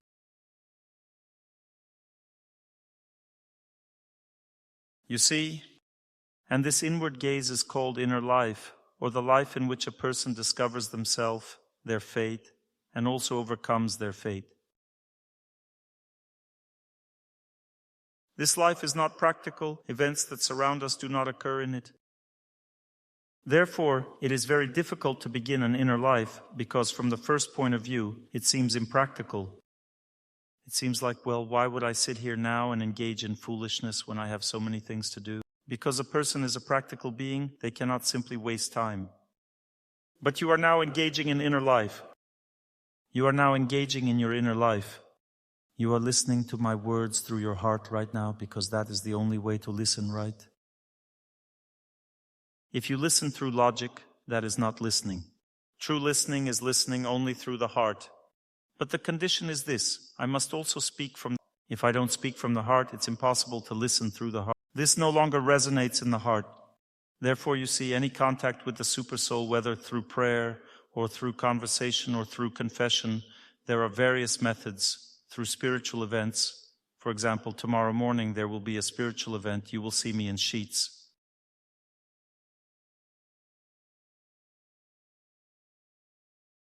That is, as people say, he's dressed in sheets, a foolish person. You'll see me in such garments, in sheets, as they say. And there will be some strange markings on my face. A sign like the letter V. This is the sign of Vishnu, meaning I am a servant of. Also there is Tulasi here. This is a sacred tree. The neck is the place where a person gives themselves away. If gold chain around their neck, they dedicate themselves to serving money. And if a sacred tree around their neck, then they dedicate themselves to God. It means I give myself to Christ. Well, that means that we always give ourselves to someone through what we wear on our neck. Dedicate herself to beauty. A beauty, therefore she wears jewelry around her neck. This is correct. A woman should not be without jewelry. A woman must wear jewelry. Acts through women. The Lord acts and He wants her to be beautiful. But if she makes herself unattractive, then she goes against the will of God. See? Of course you can. Of course. Why not? I heard that it's a very pure, sacred tree. Everyone can wear it. It is very pure, holy. It's not a tree, first of all. Tulasi is a personality, an exalted devotee of God who incarnated into the body of a tree specifically to purify people who come into contact with her. And since I'm a stubborn fool, I tried to investigate this using my own methods. I simply took it in order to see diseases in a person or how to diagnose a person. For this you need some kind of standard, something to compare with. You need to compare good with bad. Then you'll be able to make an analysis. I didn't know where to get something like that so that I would have something very pure to compare with. And I took a Tulasi branch, and began to compare it with this energy. I began to understand the subtle energy body.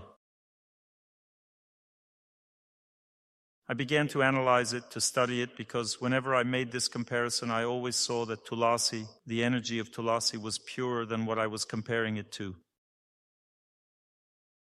As standard, Tulasi gave me knowledge about the subtle world. Through this comparison, I understood everything that happens in the subtle energy body. You always need comparison to understand something. Research always proceeds through comparison. It's impossible to simply investigate without having a comparison. Itself that Tulasi is a pure, very pure, sacred tree. And then I began to understand more deeply that this is a personality who gives living beings on earth the opportunity to purify themselves. There are many such sacred trees into which some enlightened beings have entered. Such trees. Even those who eat meat. Vrinda Devi is very merciful.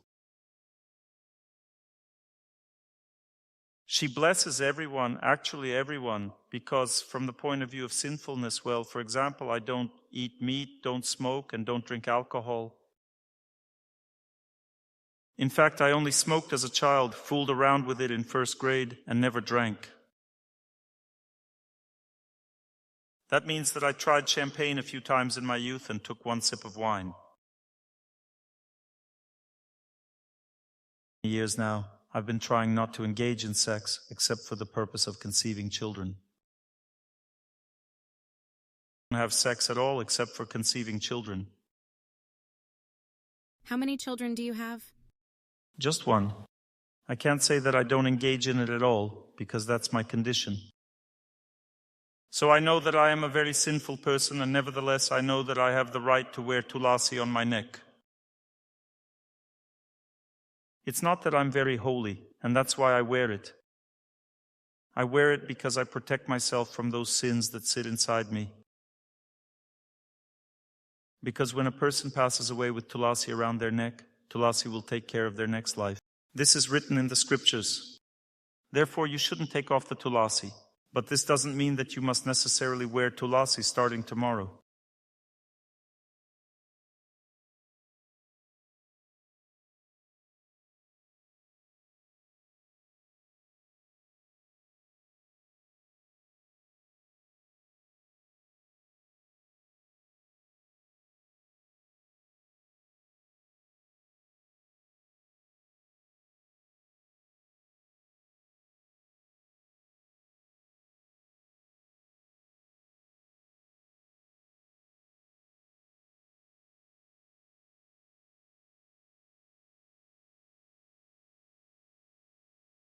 Look, this is what incorrect perception of the world is. People who are just beginning to study spiritual knowledge are very fanatical in their approach because they get inspired by something and immediately do it. Then they get inspired by something else and immediately do something different and blame themselves for doing something wrong before. One says, I became orthodox incorrectly, now I'll become a Vaishnav, right? And now I'm putting this on. Before I did it wrong and now I need to adopt some other faith. Therefore, it's best to simply study everything first. But if you like it, tell yourself, I just want to try wearing it for a while. I'm not putting this on for life, I'm just wearing it. If I like it, I'll keep it. If I don't like it, I'll take it off. That's it. That's fine too. It's not like once I put on tulasi, that's it. It's a life. I once saw, as I was walking to the airport, I saw this guy with a little braid in the back and tulasi around his neck. And he had tattoos, his whole body was covered in tattoos. I was totally shocked. I looked at him. He didn't look like a Vaishnava at all. Then I saw another one just like him standing nearby. He had tulasi around his neck, a ponytail in the back, and he was also smoking. And then I realized that it was just a joke. They saw people walking around like that and just did it as a joke. They put all this on as a joke and just walked around, and that's fine. Young people like to explore everything just for fun. That means that they put everything on, try it, wear it. Of course, contact with the sacred tree is always beneficial, whether as a joke or not as a joke. One Muslim accidentally passed away in a way he didn't intend. He was walking through a field and decided to defecate.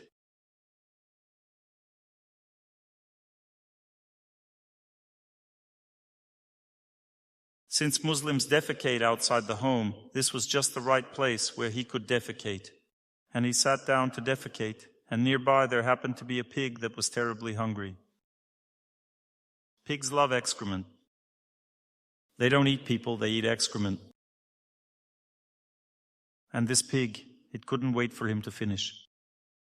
It ran up and started licking right where it was coming out.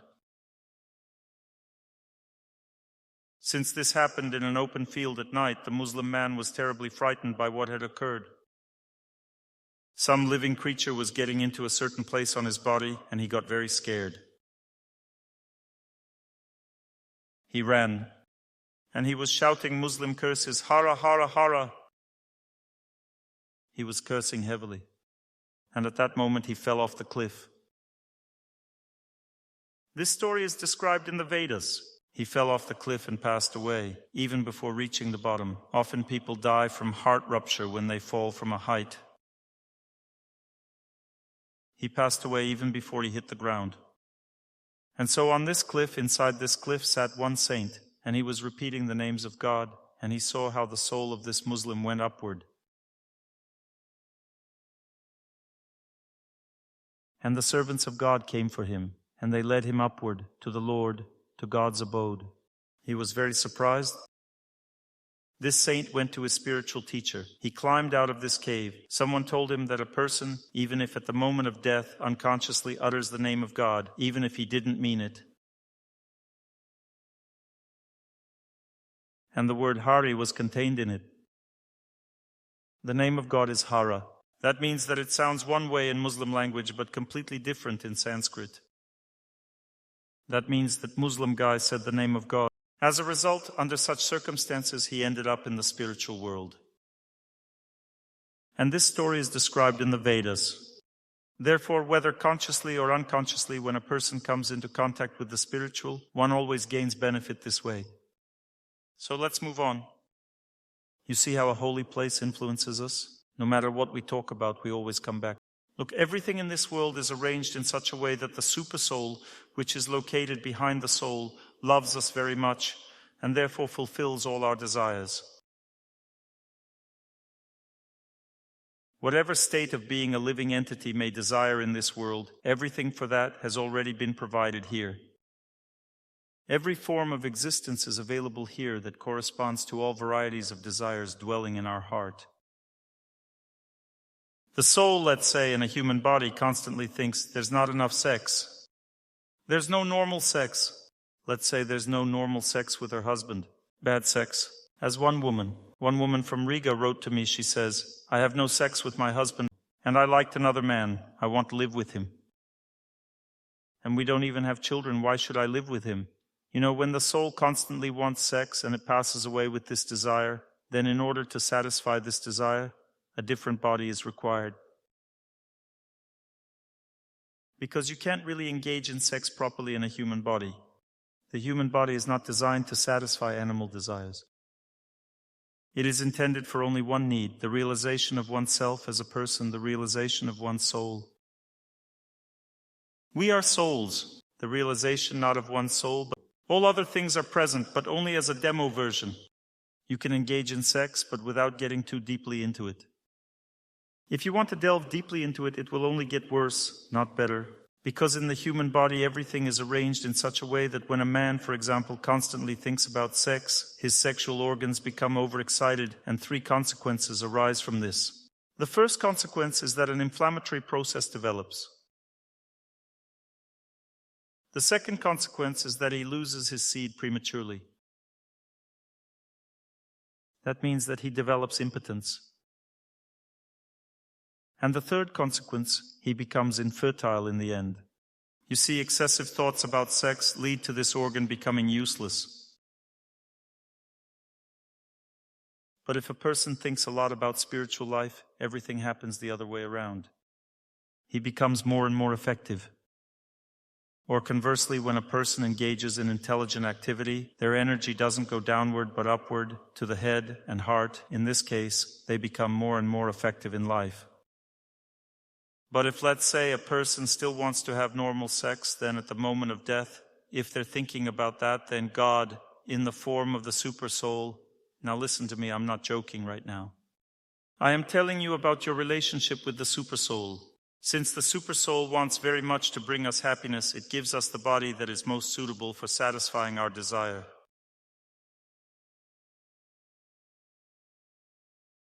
For example, a monkey's body is suitable. It can have sex really well. There are no problems there. The body of a monkey is precisely designed for sex and not for anything else. And in the body of a monkey, according to scientific research, one can very productively engage in sex 5 times a day without any sexual disorders, or even more. And the duration is much longer, and the effect is different. I saw this with my own eyes and heard it with my own ears when I lived in Vrindavan, a holy place in India. When monkeys have sex, everyone freezes. We simply never dreamed of such effectiveness. If the soul, for example, feels tormented by insomnia, wants to sleep all the time, wants to get enough sleep, then the best way to get enough sleep is through the body of yet another animal. It's a bear, for example. A bear sleeps for 6 months, and very sweetly at that. It sucks its own paw and feels very good during this time. You see, this body is designed for sleeping because in a human body you can't sleep for 6 months straight. It's hard to even sleep for 20 hours. Who has tried sleeping for 20 hours? Those who have tried say it's simply impossible. If one wants to eat, look, even though a cow is a pure animal, why did it end up in a cow's body? Because the soul wanted to eat. And the cow, you see, it eats all day, and at night it chews the cud.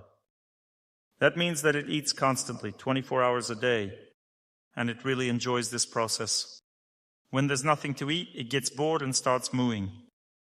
You see, in other words, all the needs that exist only in this world are satisfied by different types of bodies. Just imagine, think about what's happening. Look, there are birds that fly across the sky. Why do they do this? If you look at birds, they fly in one direction, then after 20 minutes, they're already flying back. Why does it fly here and there? It simply enjoys life, you see. It doesn't even need to flap its wings. It simply glides in the air currents. You see, it can just soar like this for hours, enjoying life. Its greatest dream is height. Height is the greatest dream.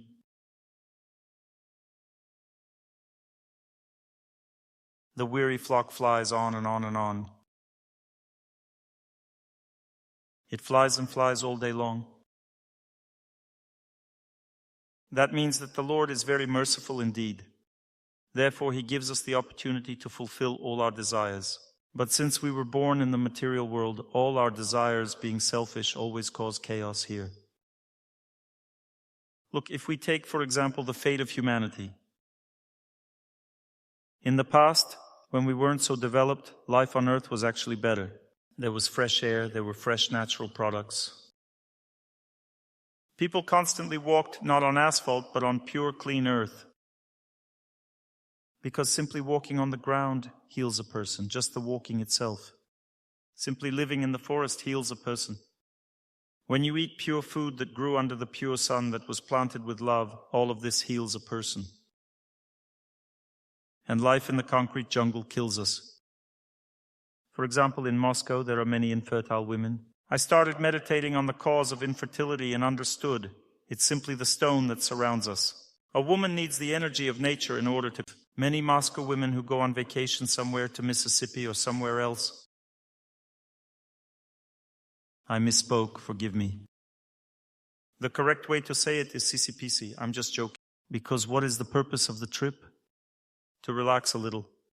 People leave to rest a little.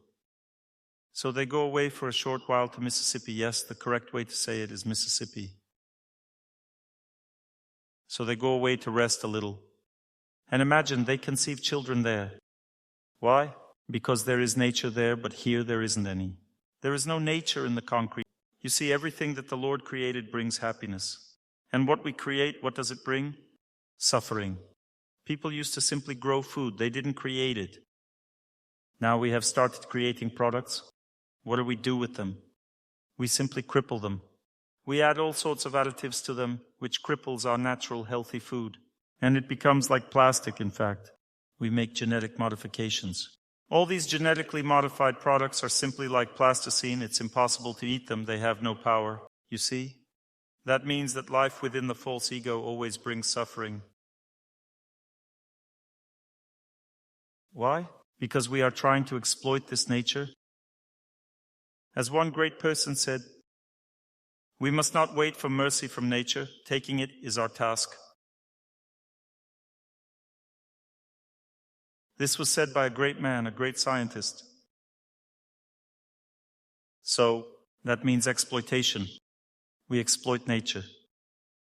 And this is described in the Vedas, that a person is born to exploit this world. Because the false ego forces us to live this way. And in fact, we all exploit each other. Women exploit men and their children for their own benefit. Men exploit women. The government exploits its subordinates. Subordinates exploit the government. Just so you know, it's the same thing because they can't govern, they don't have the power, but they want benefits for themselves and constantly demand them.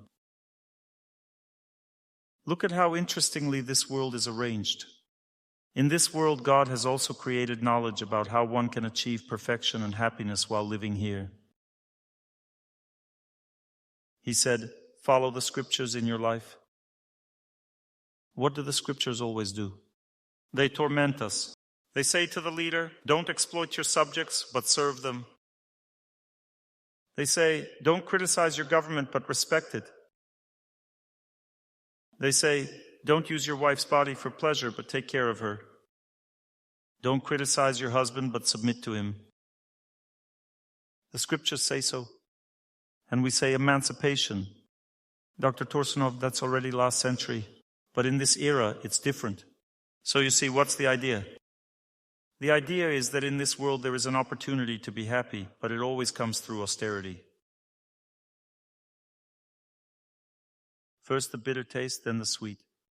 This is written in the Katha Upanishad, in the Vedic texts. The body is figuratively, allegorically compared to a tree, and two birds sit there, meaning two souls. One sits slightly in front, the other slightly behind. And the bird that is behind is the super soul. In fact, it nourishes this entire body, this entire tree with its power, and it nourishes this entire world with its power, this super soul or the Lord. And the soul does not see this bird because it has turned away from it. It wants to live for itself at least a little bit. And therefore it looks at this world, at the fruits of this world. And all the fruits of this world have only two tastes. All other tastes have intermediate meanings. What is the first taste of the fruits? Sweet, sweet. And what is the deepest taste? Bitter. For example, does a country house have a bitter taste? You come to your country house and think, Lord, land, finally, I'm on the land. And you see, at first there's a sweet taste. You plant the seeds, and your favorite plants come up. So tasty, fragrant, beautiful. What happiness. Finally, I have my own garden. Finally, everything has sprouted on it. Now I can be happy. That's right, it was a sweet taste. The children always help. And then what happens? Then the weeds started growing. And then I have to experience not the sweet taste there, but constantly weed these weeds. Then locusts, when the fruits started growing, all kinds of creatures began devouring my fruits. And when they finally grow, the neighbors steal the harvest. Again, despair, you see? And it all started so sweetly. Your own land, beautiful plants are sprouting, but then you have to sit there on your butt all day long to grow it all even a little bit. Do you agree with me or not? Those who have a garden know that it's not simple, that the sweet taste ends, and then you just have to work like a donkey to maintain it all. And some people think, is it even worth it to work so hard just to eat your own little salad? And some people do all this. They are willing to pay the price. But there are always these two tastes. First the sweet taste, then the bitter. There are always these two tastes. When a man sees a beautiful woman before him, this is the ultimate culmination of beauty in this world, a woman. For whom is a woman the pinnacle of beauty? For whom is she the pinnacle of beauty? For men? For sure? Are you sure? Sure. A woman is the culmination of beauty both for herself and for men. Women know even better than men that they are beautiful. And they enjoy their own feminine beauty more than men do. If women didn't enjoy their own beauty, then men would never be able to enjoy their beauty. Because when a woman enjoys her beauty, that's when she is beautiful.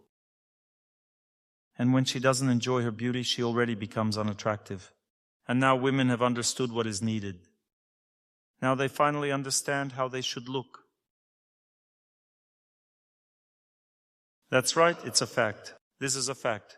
And so this female body is the culmination of beauty in this world. And when a close relationship develops between a man and a woman, it is very attractive. This causes a very strong attachment because it contains a lot of happiness, this very happiness in which we live. And this very thing is the cause of the greatest suffering in this world, the relationship between a man and a woman. Now please, if you're not ready, cover your ears. And those who are ready, listen. The Vedas say that family life without spiritual practice is like a well overgrown with grass from which there is no escape.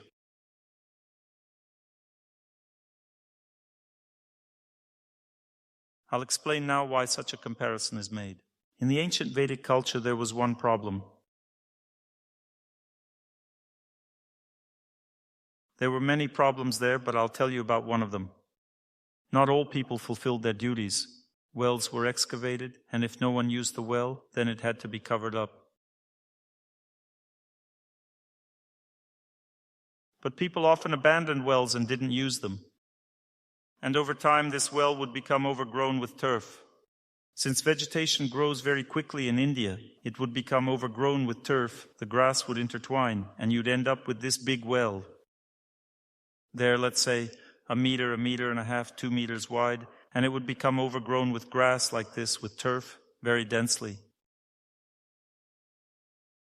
And let's say a person, some traveler, was walking through this place and didn't see at all that there was a well there. A traveler would simply step on it and imagine this person would fall several meters deep. And since there was turf there, their screams couldn't be heard. It wasn't certain that they would drown immediately, but no one could hear their cry for help. Even if people were standing nearby, they still couldn't hear because the sound was immediately muffled.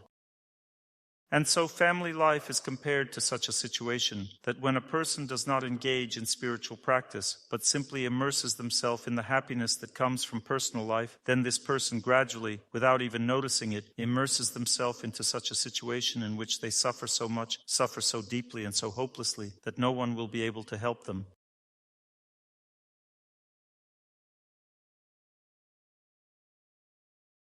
A person is simply in a terrible state, and no one can help them because everyone around suffers just as much as they do, but now because of them. And the question is, why is everything arranged this way in this world? So that we understand that even the highest material happiness is the cause of the greatest suffering. This world is not intended for enjoyment. It is intended for us to realize ourselves, pass our exams, and go there. Now you'll say, why live in family life at all then? But there are people who don't live that way. There are people who live a life of abstention. They understood that family life is not necessary, it's dangerous, a lot of suffering. You can completely... But you see, to have this understanding, one must also have a special type of body. Because there are people who are not capable of living without family life. They are incapable, they lack inner strength, and therefore they must live family life. But God has also arranged in this world that even in family life, a person can develop spiritually and purify their existence and return back to God. Even in family life, this is possible by the mercy of God. Because there are laws and regulations that allow a family not only to live happily in family life, but also to gain happiness already on this earth. That means that happiness will come not just later, sometime in the future. When a husband and wife don't look at each other and don't enjoy each other in their personal life, but they look in one direction, look at God, and serve Him together. And they experience pleasure from each other in passing. Because when a man and a woman look at God, they will still be happy, because that's how this world is arranged. But if they want to enjoy precisely this, then they will receive suffering. Therefore, all your questions, Dr. Torsunov, why do I have this in my family? Why do I have that? The answer to them is always only one, because you don't have enough spiritual life in your family. If you tell me, Dr. Torsunov, but how can I engage in spiritual practice in my family if my close ones don't want to do it? This is the same question we discussed at the beginning of the lecture, right? Why has my head emerged from the swamp while my legs remain below? Because the legs are always at the bottom, someone is at the top, your feet will always be at the bottom. And when you completely get yourself out of the swamp, then when you pass all your exams, your relatives will also start engaging in spirit. And this is the inevitable outcome of such a life. Before giving a lecture here, I was talking with a very dignified young woman who lives nearby. And she is very seriously engaged in spiritual practice. Her husband found himself in such a situation that he was supposed to go to prison. But as a result of her prayers, not only did he not go to prison, he got rid of all these problems and began to take an interest in spiritual life himself. And this girl was very surprised that this happened. But I told her that in fact there's nothing to be surprised about, because this is always what happens when a person engages in spiritual practice. First, they forgive their relatives and don't nag them.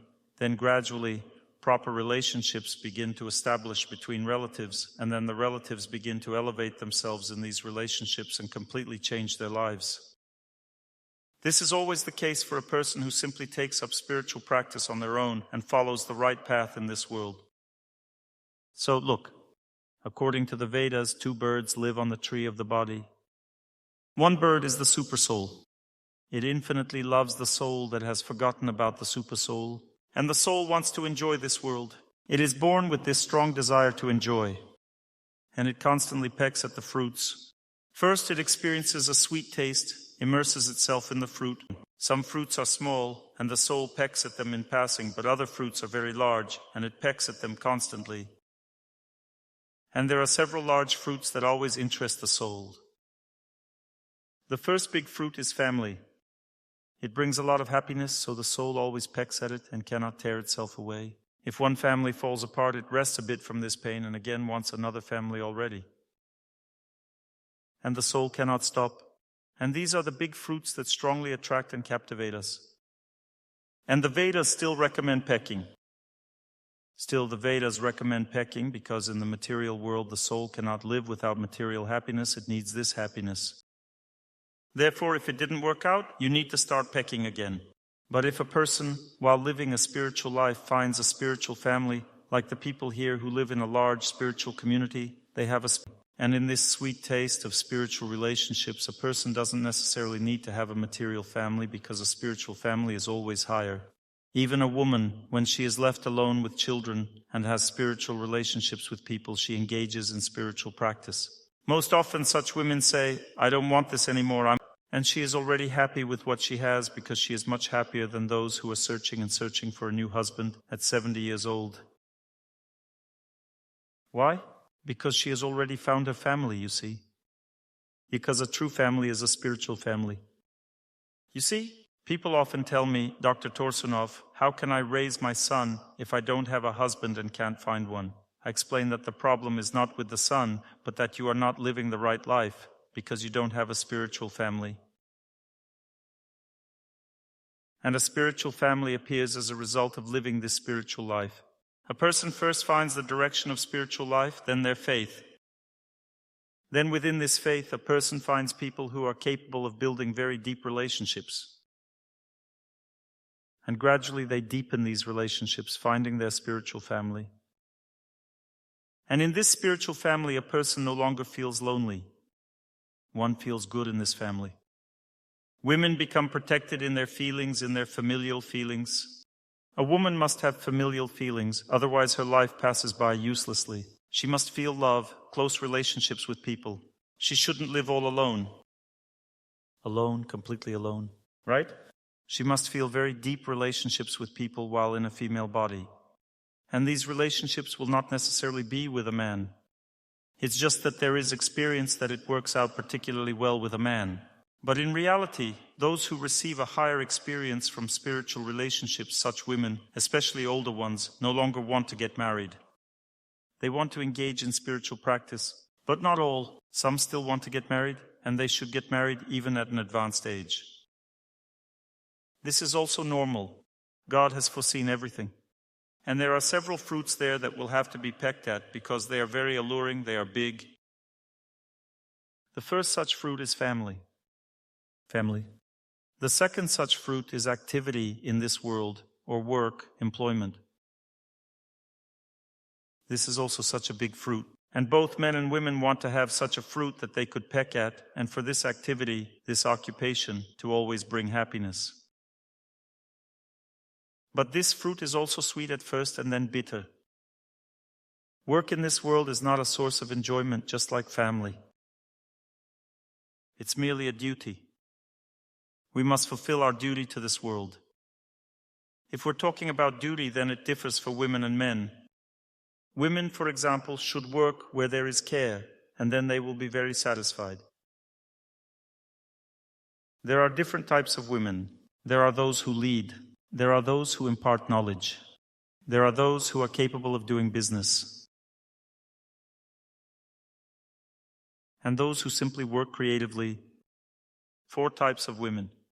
But if a woman is in a field where there is no care for anyone, she is wasting her time at work. She should find work that suits her nature and gives her the opportunity to care for others. Look, there are many such spheres. For example, charity, taking care of the elderly, caring for children. For example, at school, women always experience happiness because they care for children. They build close relationships with people there, caring for society as a whole. For example, planting trees or maintaining some plot of land, flowers, and so on.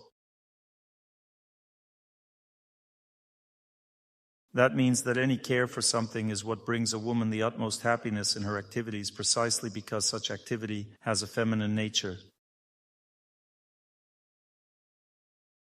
And the activity that doesn't involve contact with people brings maximum unhappiness to a woman. For example, working on an assembly line or when she's driving a tank. Contact with people occurs, but in a different way. Not in a feminine manner, but in a masculine one. She shoots at people instead of giving them her love.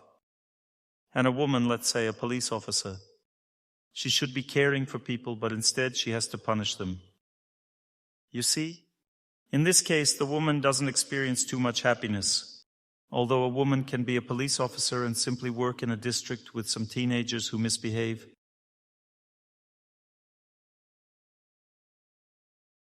As a police officer, she has the right to educate them. She takes care of them. In this case, she is happy. So what am I telling you about right now?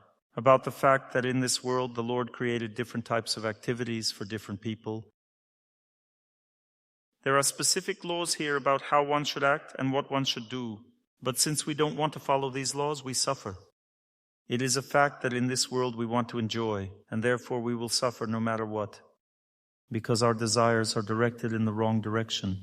And immediately the question arises, how can we make it so that they are directed? Because even if I prayed in the morning, after some time following the prayer, I am once again overwhelmed by my own desires, not the desire to serve God.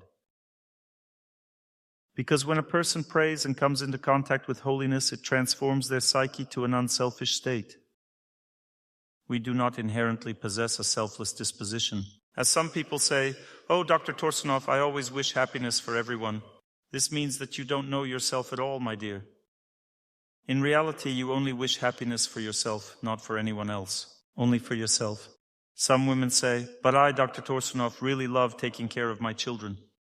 Then the question arises, why don't you take care of other people's children instead of your own, if you're so selfless? No, I love to take care of only my own children, but I don't love taking care of other people's children quite as much. I love them too. Why? That's because when you take care of your own children, you experience pleasure at that time. And it's for the sake of this pleasure that you take care of your children. And when you take care of other people's children, the pleasure doesn't come. Therefore, you don't take care of them. So there are different types of selfishness in this world. There is obvious self-interest and there is hidden self-interest. But whatever it may be, it is still self.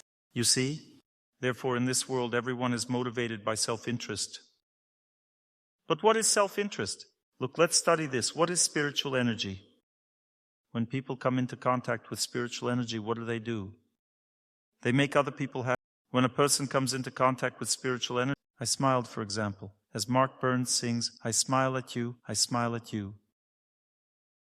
When a person smiles at someone, what happens? A smile comes back. As the song goes, smile makes everyone more cheerful, from an elephant to a tiny snail. So let smiles light up everywhere on earth like little light bulbs turning on. And then for sure the clouds will suddenly start dancing, and the grasshopper will start playing the violin, and so on. So you see, this song brings joy, right? We are singing about spiritual energy. When we give something spiritual, it begins to grow more and more and more. And this is described in the Vedanta Sutra in the Vedic Anandam Buddhi Vardhanam. That means that spiritual energy has ever-increasing happiness. The more we engage in spiritual activity, the more happiness, the more happiness, the more happiness. But there's one condition. This spiritual activity must be complete, absolutely selfless. But we cannot engage in such activity in an absolutely selfless way, because greed always strangles us from within.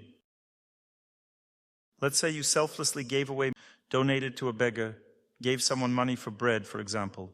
And then when you walk away,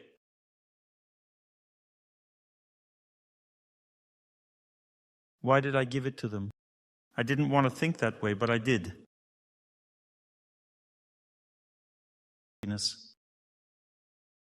Therefore, even when engaging in spiritual practice, at first we actually don't feel any happiness at all, or we feel just a little bit. Not as much as one would like.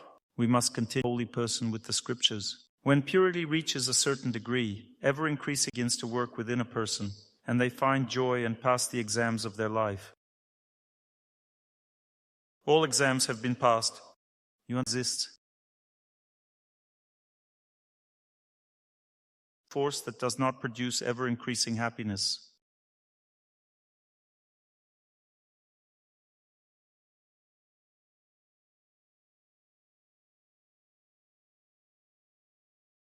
When you give away money, the money runs out. When we give away material energy, it all runs out. But if I give selflessly, then it doesn't run out. A selfless person receives back again. but from the perspective of material law. For example, if you tell an accountant, let's give away the money and we'll get it back later. They'll say, what, are you crazy? When you give money away, it's simply gone and that's it. You won't get it back. That means that from the accountant's point of view, this doesn't, but people who donate know that it works. If they find out that it works, why? Because they become conditioned by this. They wait, they give, they donate, and then wait. How much will come back now? Last time so much came back, but this time it's already less. Because you are no longer performing selfless activity, but selfish activity. You see how complicated everything is, right? That means that we are constantly tormented by greed. It torments us from one side, then from the other. We don't know how to escape from it, therefore we suffer. But in fact, one must know precisely how suffering comes for one reason, because I want to live. And this causes suffering for others, because everyone else also wants to live for themselves. If I want something for myself, I try to take something away from myself. I'll give you an example. Austerity. He wants respect for himself and is an austerity. You see, doing something for another person is always an austerity. Doing something pleasant for another person is always an austerity. There was a TV sketch. 2 boys, one chubby, the other skinny, were standing next to each other. And the chubby one was eating a sandwich and an orange. And the skinny one says, if I had an orange, I would definitely with you. And when he finished eating the orange, he licked his lips and said, too bad you don't have an orange. You see, that motive. We don't understand the other person next to us at all. We don't understand the need. There is one Buddhist wisdom. Not a single person on this lonely.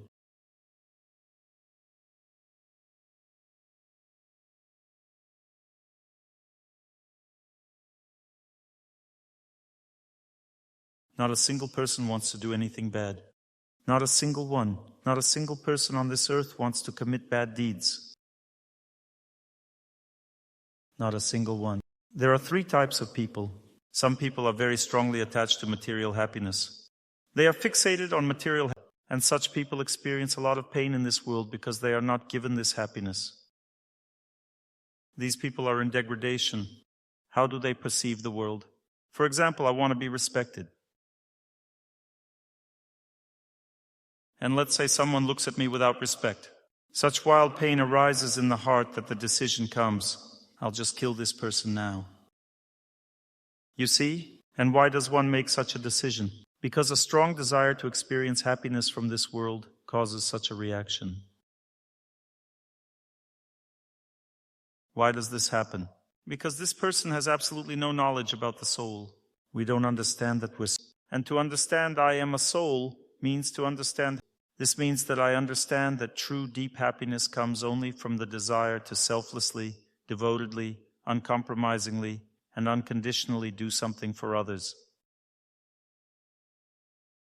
And those people who try to act this way, they have experience. They know that it's impossible to do this on their own. This can only be done when you are influenced by the one who lives this way. And holy people live this way because they constantly think about the one who lives this way. And who lives like that? God lives this way. This energy of selflessness belongs to God. You see, the soul by its nature does not possess complete selflessness. How do the Vedas describe the soul? Look, there is an ocean. This is spiritual energy. It belongs to God. There is a shore. This is also spiritual energy, but it is woven from self-interest or the material world. Where is the soul located? The soul is located between the ocean and the shore. That means that it has a marginal nature. It is a spiritual being, in fact. But why does it have a marginal nature? Because it doesn't have the power, its own power to love or live selflessly. Love means to give. Love or selfless life or unconditional happiness, eternal happiness. All of this means the energy of God, not the soul. The soul by its nature cannot be completely selfless. If it comes under the influence of God and begins to serve God, it becomes selfless. If it begins to serve this world, then it becomes selfish. That's all. When the soul moves away from the water's edge and goes deep into the shore, it becomes so attached to this world that it ultimately becomes malicious. Why does it become malicious? Because it is suffering greatly. Once during prayer, I began to meditate on the image of a bandit, an angry person who wants to kill everyone.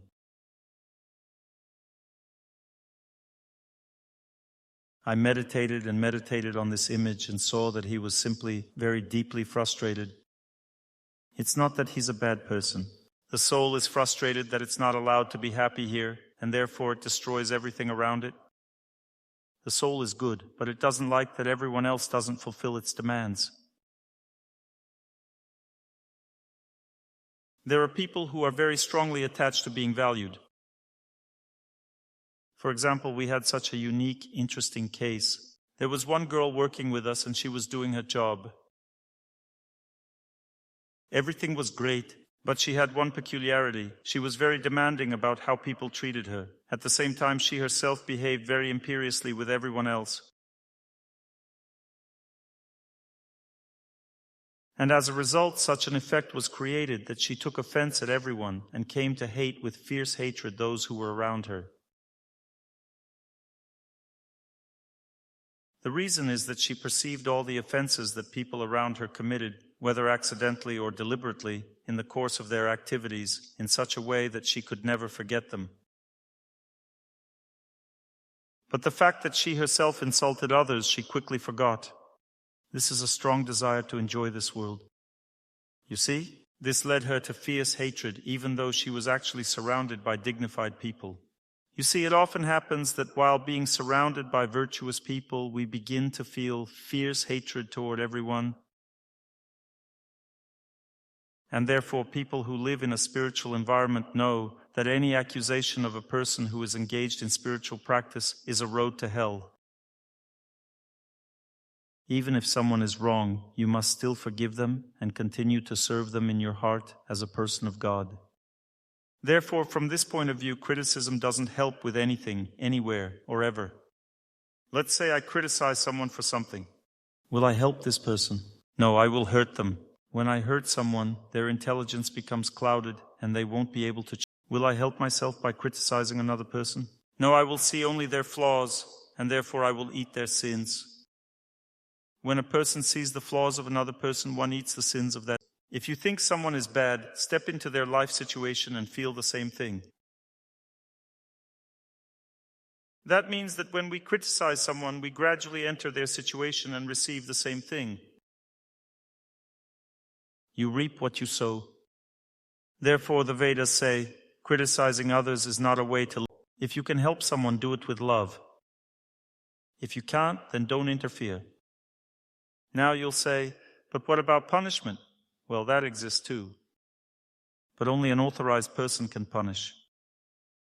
For example, parents are obligated to punish their children, but with love. If a parent punishes without love, the punishment breeds malice. And if parents don't punish their children, that's even worse, it breeds permissiveness. Therefore, parents will have to punish their children. And punishing your children is a manifestation of love for them. A wife should punish her husband, and a husband should punish his wife. With love. To punish means to say something, to speak the truth, but with love. How is this possible? You must first forgive the person, and only then tell them the truth. Look at how we live. If we don't forgive, we want to tell the truth. And when we have already forgiven, we don't want to tell the truth so as not to spoil the relationship. Right? So how is love manifested? You must speak the truth with love, even when you don't feel like saying it. And when you want to tell the truth, when you are irritated, you must remain silent. This is what love is all about. People ask me how to make it so there are no scandals in the family. There's a very simple way. When you feel like telling someone the truth while you're irritated, pray.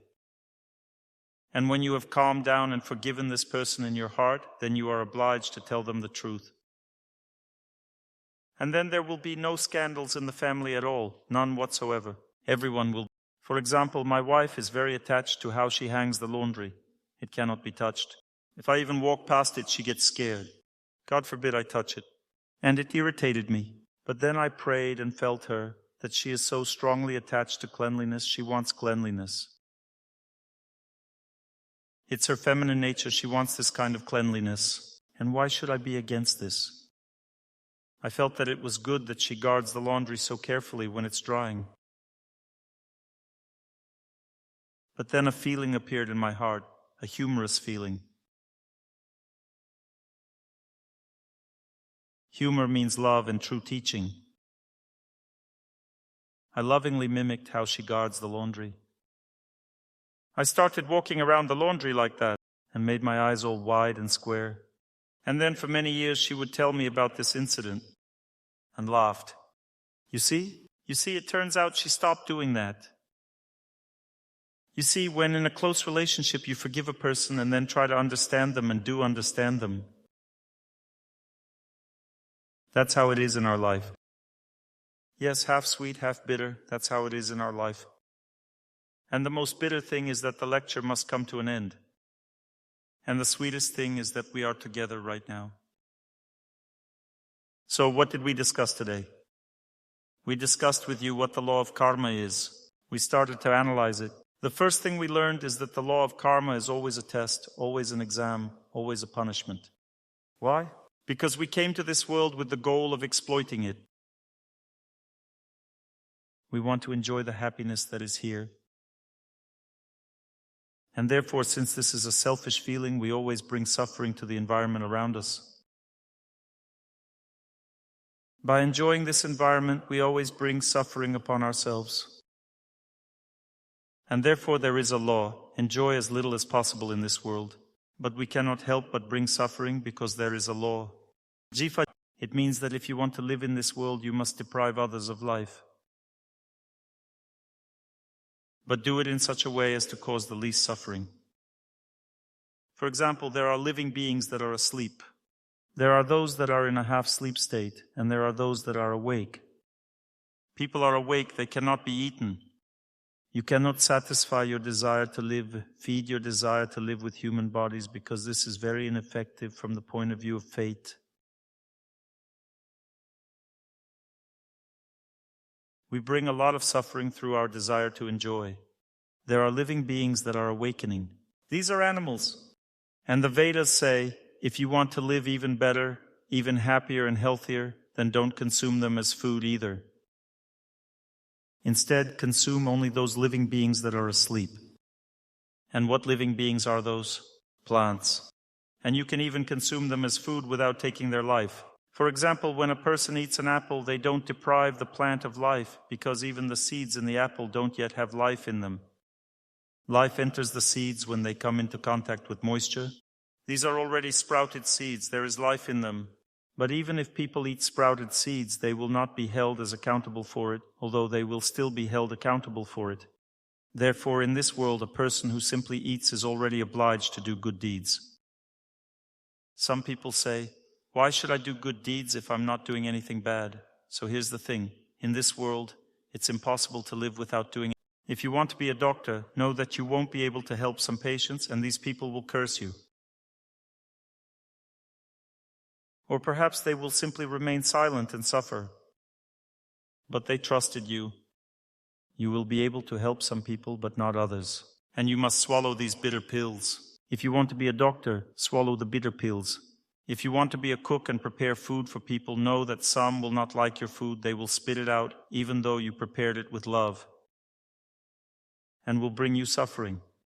Therefore, it is said that any activity performed in this world will inevitably bring a bitter taste as well. And a person who wants to live in this world must accept this from the very beginning. You must not back down. If you are a doctor, know that you will have to treat people. That means you will bring a sweet taste to some and a bitter taste to others. You grow vegetables, know that you will have to harvest them later. That means destroying their life. Whatever a person does, they always bring two flavors into this world, sweet and bitter. A woman, let's say, gave birth to a child. What bad thing did she do? She will bring both happiness and suffering to this child. This is inevitable. She cannot bring only happiness to her child. Therefore, a person should not grieve too much about what happens in this world. One should simply monitor oneself and minimize one's wrong actions. And this is done through knowledge. For example, knowledge about how to raise children. Most people believe that they need to give their children a good education.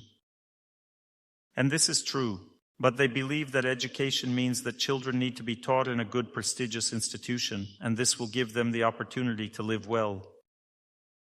But these people don't know that in reality a good education means spiritual life in the family.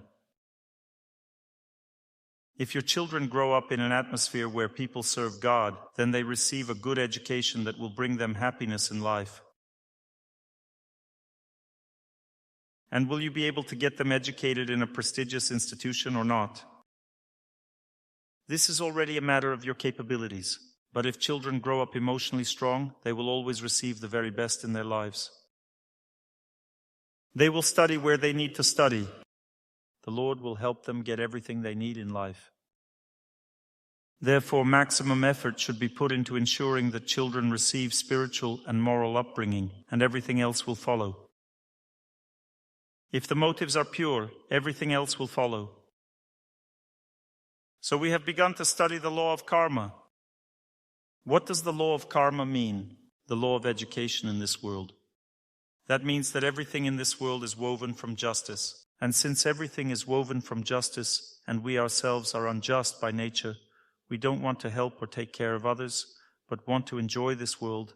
Therefore we inevitably make mistakes, commit sins, and therefore we must suffer in this world because of this. This inevitably leads to suffering. Even life itself in this world is already a sin by default because we have to eat living beings. We can't just live without eating, right?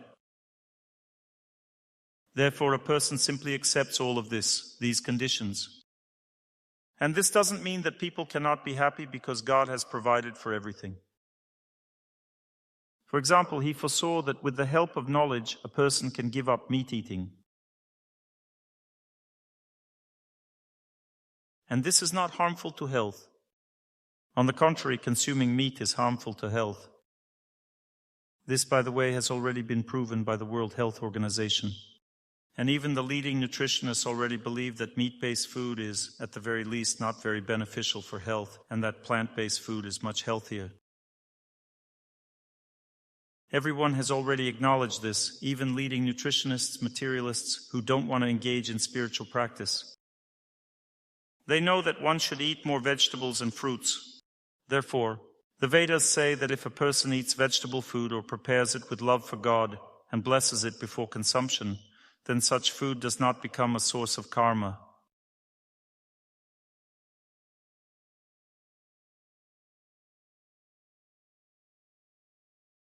On the contrary, it cleanses one's entire existence. And the Vedas say that if people simply eat high-quality blessed food and do nothing else in this life, they will achieve perfection by the end of their life. Simply by eating food that belongs to God, food that was prepared for God. You see? And in the same way, it is described how partaking of these tempting and necessary fruits from a tree, where two birds are sitting, leads to the perfection of life. For example, according to the Vedas, if people engage in sex for the purpose of conceiving children with the full desire to do so for God, then they commit absolutely no sin. Moreover, by performing this act, they give birth to holy children. Children who will then seriously engage in spiritual practice and bring happiness to everyone, not just to them. In the same way, a person can overcome all their shortcomings in life, all their shortcomings simply by turning to God, studying how to live correctly. That means that the law of karma is not such a hopeless thing as people joke about here. Karma, said the crow and ate the worm.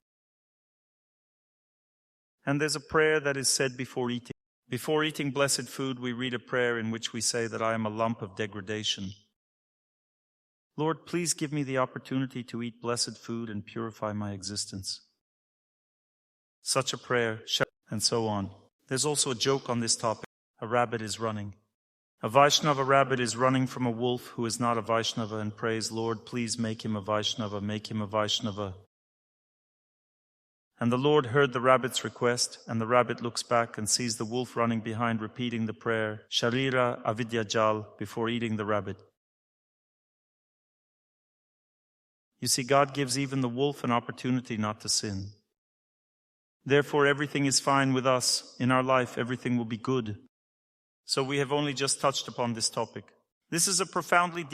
The Vedas say, one who has comprehended the law of karma is freed from. We just barely touched upon this topic and understood why we suffer. We at least understood a little bit that we suffer because there is egoism deep in the heart. And this means there will be suffering.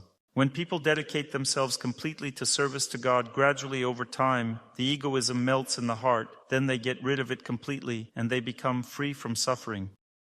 Therefore, one no longer suffers the way everyone else suffers in this world. One experiences more happiness, primarily happiness within the heart. What questions do you have? Does the soul choose who it comes to on earth? No, it doesn't choose.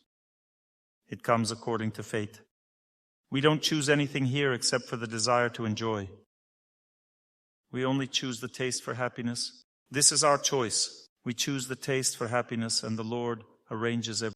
The soul that wants to enjoy in this way comes to such parents, drawn by the force of their enjoyment.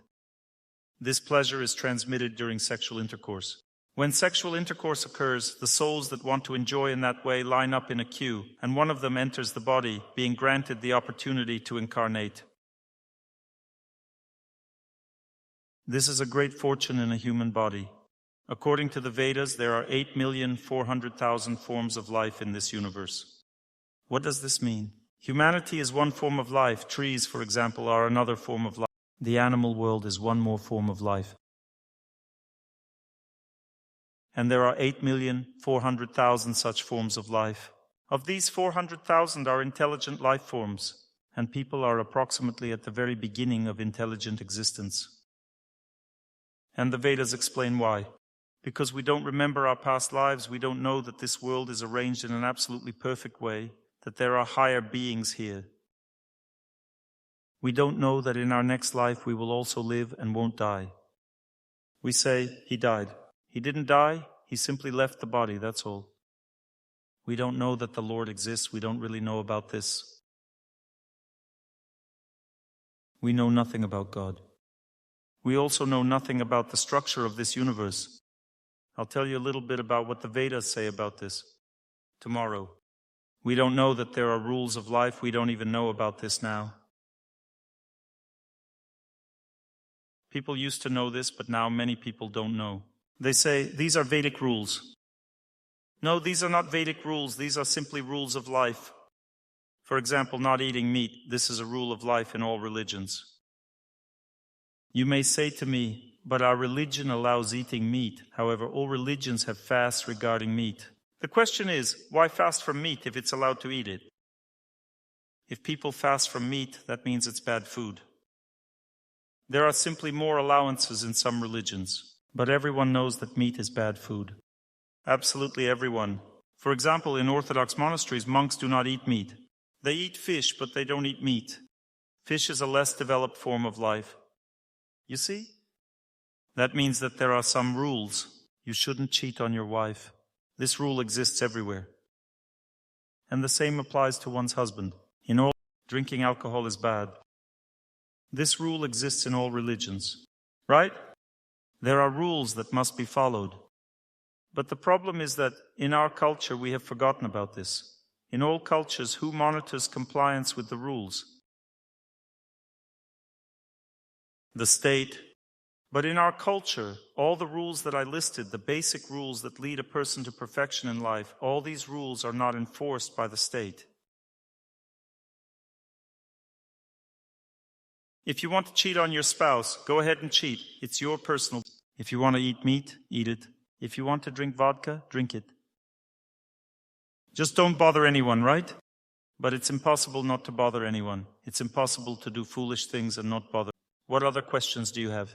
Why is knowledge given to some people at 20, 30, or 40? Age doesn't matter. A soul that has received knowledge at a certain age doesn't lose it in the next life. It's never too late. I'll explain it to you now. Look, in this world, tastes govern everything. We will talk about this in the next lecture. There is a word, tastes govern everything. A person, being a creature that strives for happiness, always strives for the taste of life. Every person in this world is drawn to some taste of life. But there is one special, unique taste. This is the spiritual taste, or the taste of God, the sweet taste of the Lord. So this taste, even when a person receives the tiniest drop of this taste, just a shadow, one never forgets it. All other tastes are forgotten. For example, the taste of love for this woman or that one, I will love you.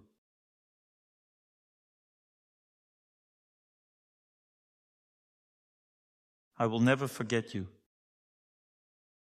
And as long as I live, I will never forget you, never stop loving you.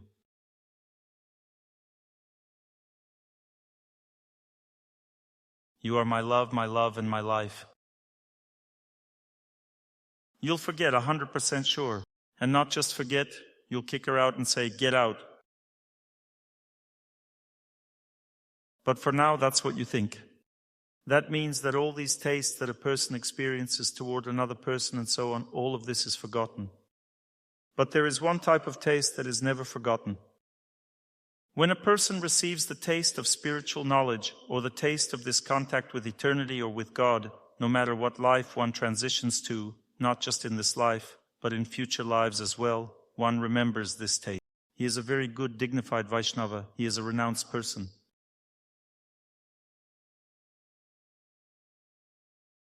He is a sannyasi.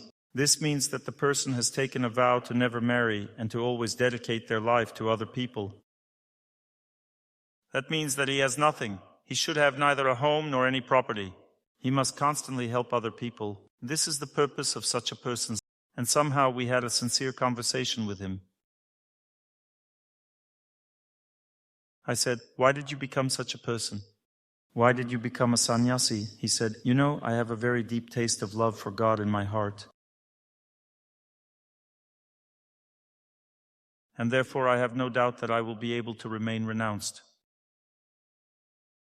And then he asked me, you can see past lives, right? I said, well, maybe by the mercy of God sometimes I can.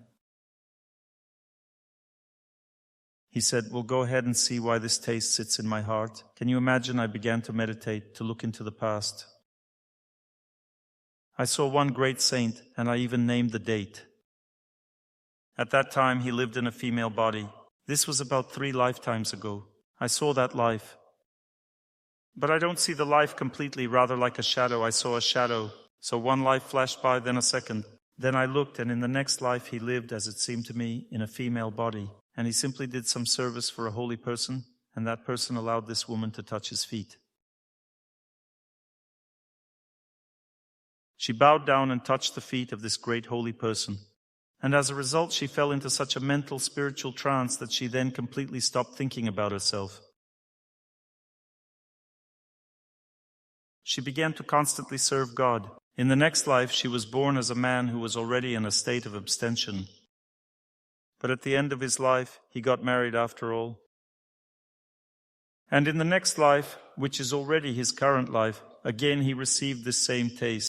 And then we started to search to figure out who he was in our spiritual tradition. I even said where, in which part of India he lived. That's what I felt. I could be wrong about this. Don't think that I'm some kind of expert here. But at that time I somehow felt it, and look what happened. Certain coincidences occurred. And we saw that at that time, but a little earlier, one of the greatest saints of all times and peoples lived on earth. His name was Narottama Dasa Thakura. You can't even imagine what kind of holy person he was. Do you know how he passed away? He entered the Ganges, and because he loved God so deeply, this love melted him, and his body simply turned into milk. It just dissolved in the Ganges, and his disciple managed to scoop up a cup of this milk, and they made a burial there, so to speak.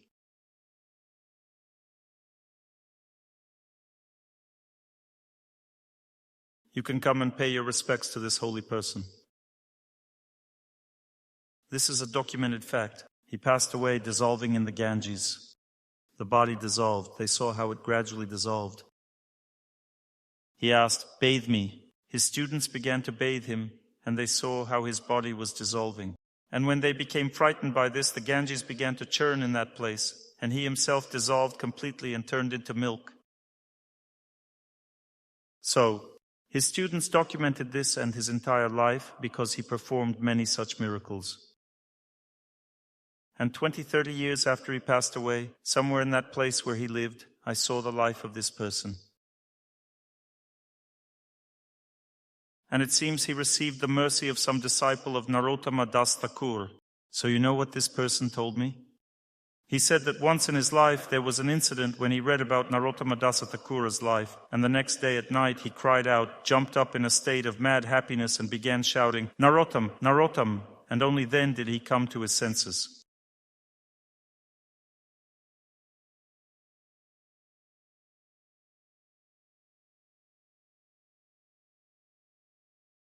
He came to his senses, remembered that he had woken up, but never told anyone about this event.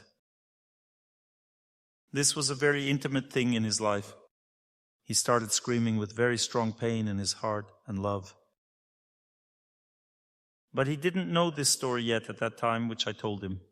You see, he simply bowed to a holy person, and this purity was transmitted through many lifetimes, and in fact now he is a pure, bright soul, already a person who has renounced the world.